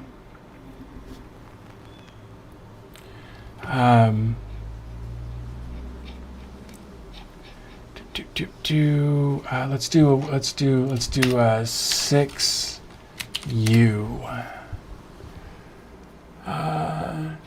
Overboard recently in executive order. Got a 10-pack of black PETG from AliExpress for like $80. That's a pretty good deal. If you got 10 kilos for $80, that's a pretty good deal. Ooh, I don't hate that. You throw a fan in there. Of course, I searched 6U and I got that. We're gonna save that one as well because oh, there's a test plate. I could use that probably. No, I don't want to do that. I'm gonna download this. There we go. Sort of self-imposed, sort of on orders. That's fair.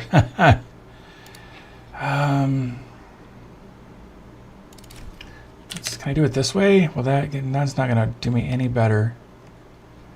Oops, darn it. 10-inch rack. There we go. Wow, interesting. Then how is it held together? Square nuts, that's fine. But that doesn't...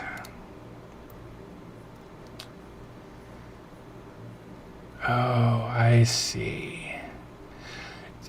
I see. So you need a front and a back. Let's look at the files here. Modular rack. 2U upright, 3U upright, 4U, 6U upright. 6U upright with nuts.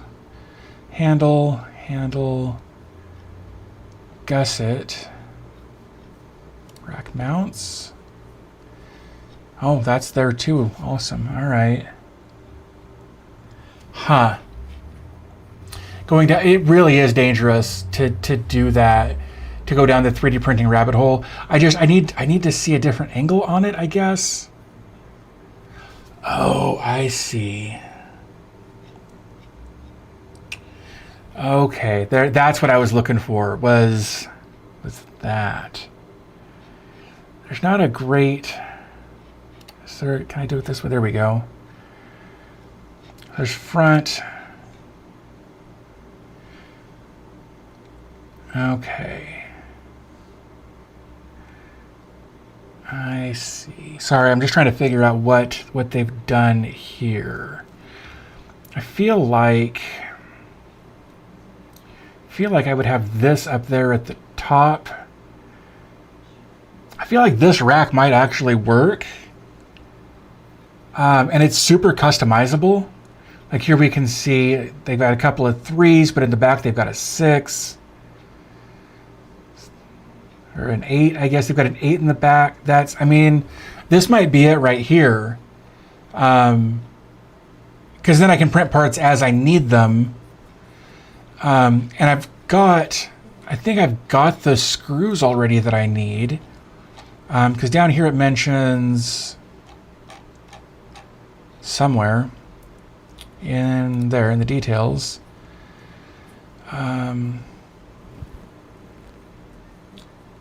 Amazon. These are the M6x12. Okay, well that's fine. Oh, that's ordering it from there instead. And the M6 square nuts. Interesting. Okay.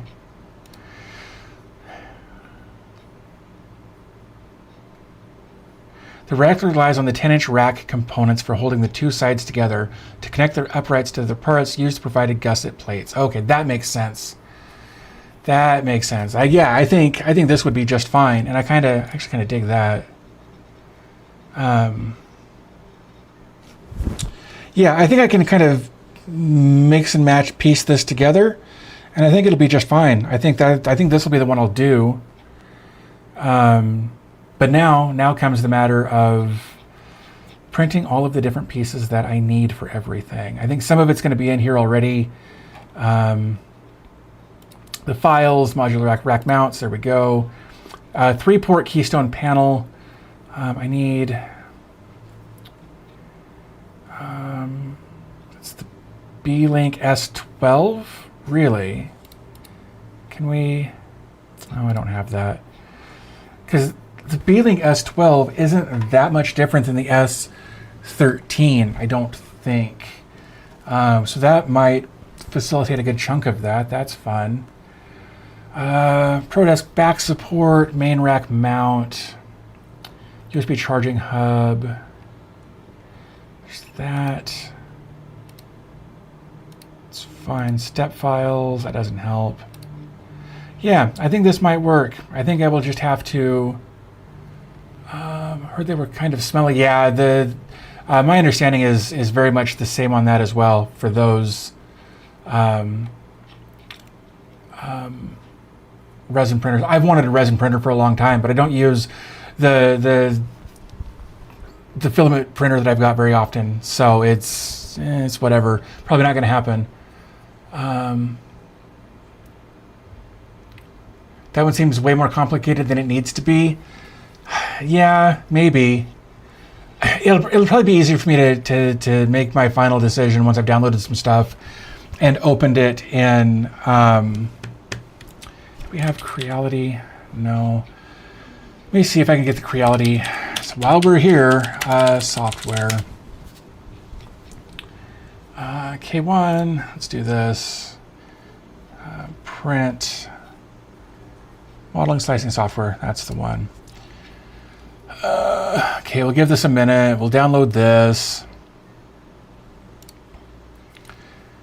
I remember when 321 megs would have been like a couple of days to download. Now it's just like, oh, that's not bad. There we go. Let's bring this over here, and we'll just take a look at some of this stuff. We'll click next, and we'll click agree. Super. Now I want shortcuts. And while that's doing that, I'll come over here.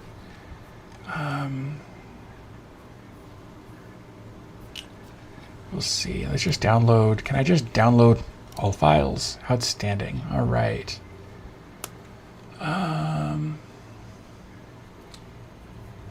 What size would you need to take weight into consideration before you print? I don't know. I've printed. There was one thing that I printed that took a roll. I think I can actually grab it.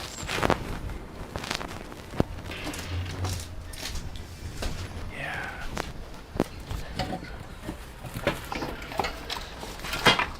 Awesome.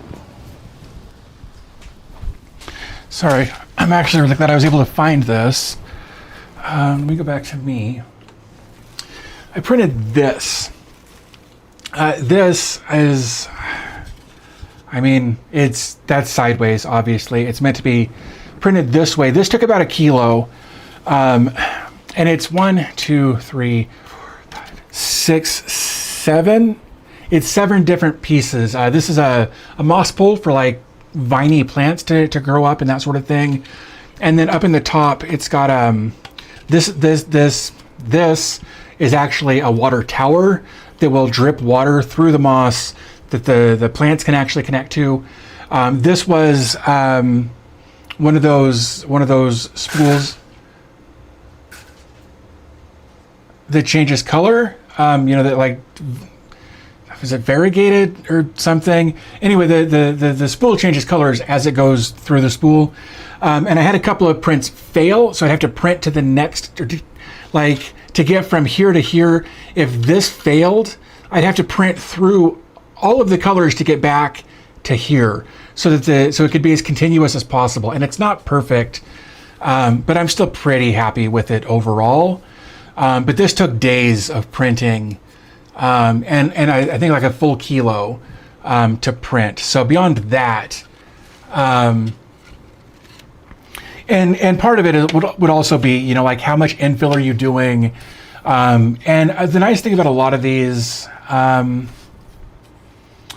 not all of them, but some of these will tell you in their description. This one does not, but sometimes they will tell you approximately how much. Let me see if I can find this. Some of them will actually tell you from time to time, like how much. Oh yeah, right here. Does it actually say over there too? Did I just miss it? It doesn't, but this one does, right? Like this hot swap bay, that's actually pretty cool. It tells you right here that it's going to use 204 grams. So very often these smaller, and I don't mean to, I'm not trying to be rude or whatever, but these smaller projects where it's just an individual file will tell you, like this one probably also says, it doesn't, but it should. They'll often tell you how much filament it will take. Also, yeah, let's do that. The software will tell you how much filament it's going to take. Let me see. Oh, geez, don't do that. North America, that's fine. We're just going to skip that for right now. Come on. There we go. I've got a Creality K1. Ooh, man, there we go. I've got the Creality K1 Max. That's the one I've got. We'll confirm that. We're just going to skip that for right now. It's thinking. There we go. So if I grab, let me come over to here and grab this and go to downloads. Why? What are we doing here? Man, the software's being, oh, we're gonna just, fine, whatever. Yeah, I know how all of this works. I don't want to do that. There, can I do the thing, please? There we go. All right. So like this, I mean, yeah, that's probably how I would print that. Once you get all your settings over here, because you may want to change the layer height, or you may want to change any number of things here. When you click slice, sure, whatever. It will also tell you approximately that, like, the filament weight will be about 82 grams. We've got 27.44 meters of filament, and it'll take about almost 3 hours to print. So you can often grab the parts and pieces that you're going to need for your print, drop them in there, slice them, and then depending on your infill or things like that, it will tell you approximately how much filament you're going to use. Like 15%. Like if you wanted to go like 50% infill, which would be bonkers for something like this, you know, you slice the plate, and then it would be 107 grams for that. So that's because the people that are creating these things will just be like, based on the settings that we've got here, and again, that one didn't tell me, but based on printing two files at 20 millimeters, if using these settings, it's going to use about this much filament. So if that's not available, you can also just grab your slicer and find out that way. So yeah. So look, guys, I think it might be lunchtime. I had breakfast this morning, which is great, but I think it might be lunchtime. My tummy is a rumbling here, so it may be time to go grab some lunch, kind of kick around what I'm doing here with this print, with this rack. I also want to start working on the software for this project that I'm working on that we started today, so that I can get that part going. just so I can be a bit more knowledgeable going into this upcoming week with everything going on. Yeah, I thank you guys so very, very much for everything, really. And I know that sounds cheesy or whatever, but like seriously, thank you guys for your continued support, for your for your community that you've helped me build. It really means a lot to me that you guys are hanging out with me, that you're engaging with me, that you're watching my videos, that you're supporting me financially, that we're having competitions some days to see who can gift the most new members. Those are fun. Dodger, thank you so much. Asking how much RAM is good for Proxmox. It really depends on what you're setting up. There's so many things to take into consideration. It depends on what VMs or LXCs you're going to run, right? That's what I ran into with this setup. That's why I want to get more RAM for my setup. I've got 2 VMs using 8 gigs. I've got a VM using 4 gigs, and all of my LXCs are using the rest of it. I've only got 32 gigs of RAM available in there right now. I really want to upgrade to 64 gigs, but it's going to have to wait. So it's really going to depend on a whole lot of things. So, but yeah, so I'm going to wrap this up. Again, you guys are amazing. I appreciate you guys so very much for your continued support and hanging out, and being the community that I've been wanting. Like you guys are seriously awesome. So I'm gonna go grab some lunch and do some thinking about what next steps are going to be for everything I've got going on. And again, content, I'm gonna have probably 2 videos this week. One of them is going to be on a smart lock, which I know is kind of off-brand, but it's kind of cool technology. So smart lock video. I'm also going to try to do a home lab hardware update video this week as well. I've done some of the recording, but I need to do some more. So probably going to be 2 videos this week and a live stream, of course, next week. So it would be really awesome if you guys checked out both videos, even if you just let the one of them pick one. Just run in the background, mute it, whatever. But it'd be great if you guys checked out both of those. So yeah, I hope you guys have a great rest of your weekend. Again, thank you so much for hanging out and being part of the community that we're building. I super, super appreciate each and every one of you. But with that said, I'm going to wrap this up, and I'll talk to you again here real soon.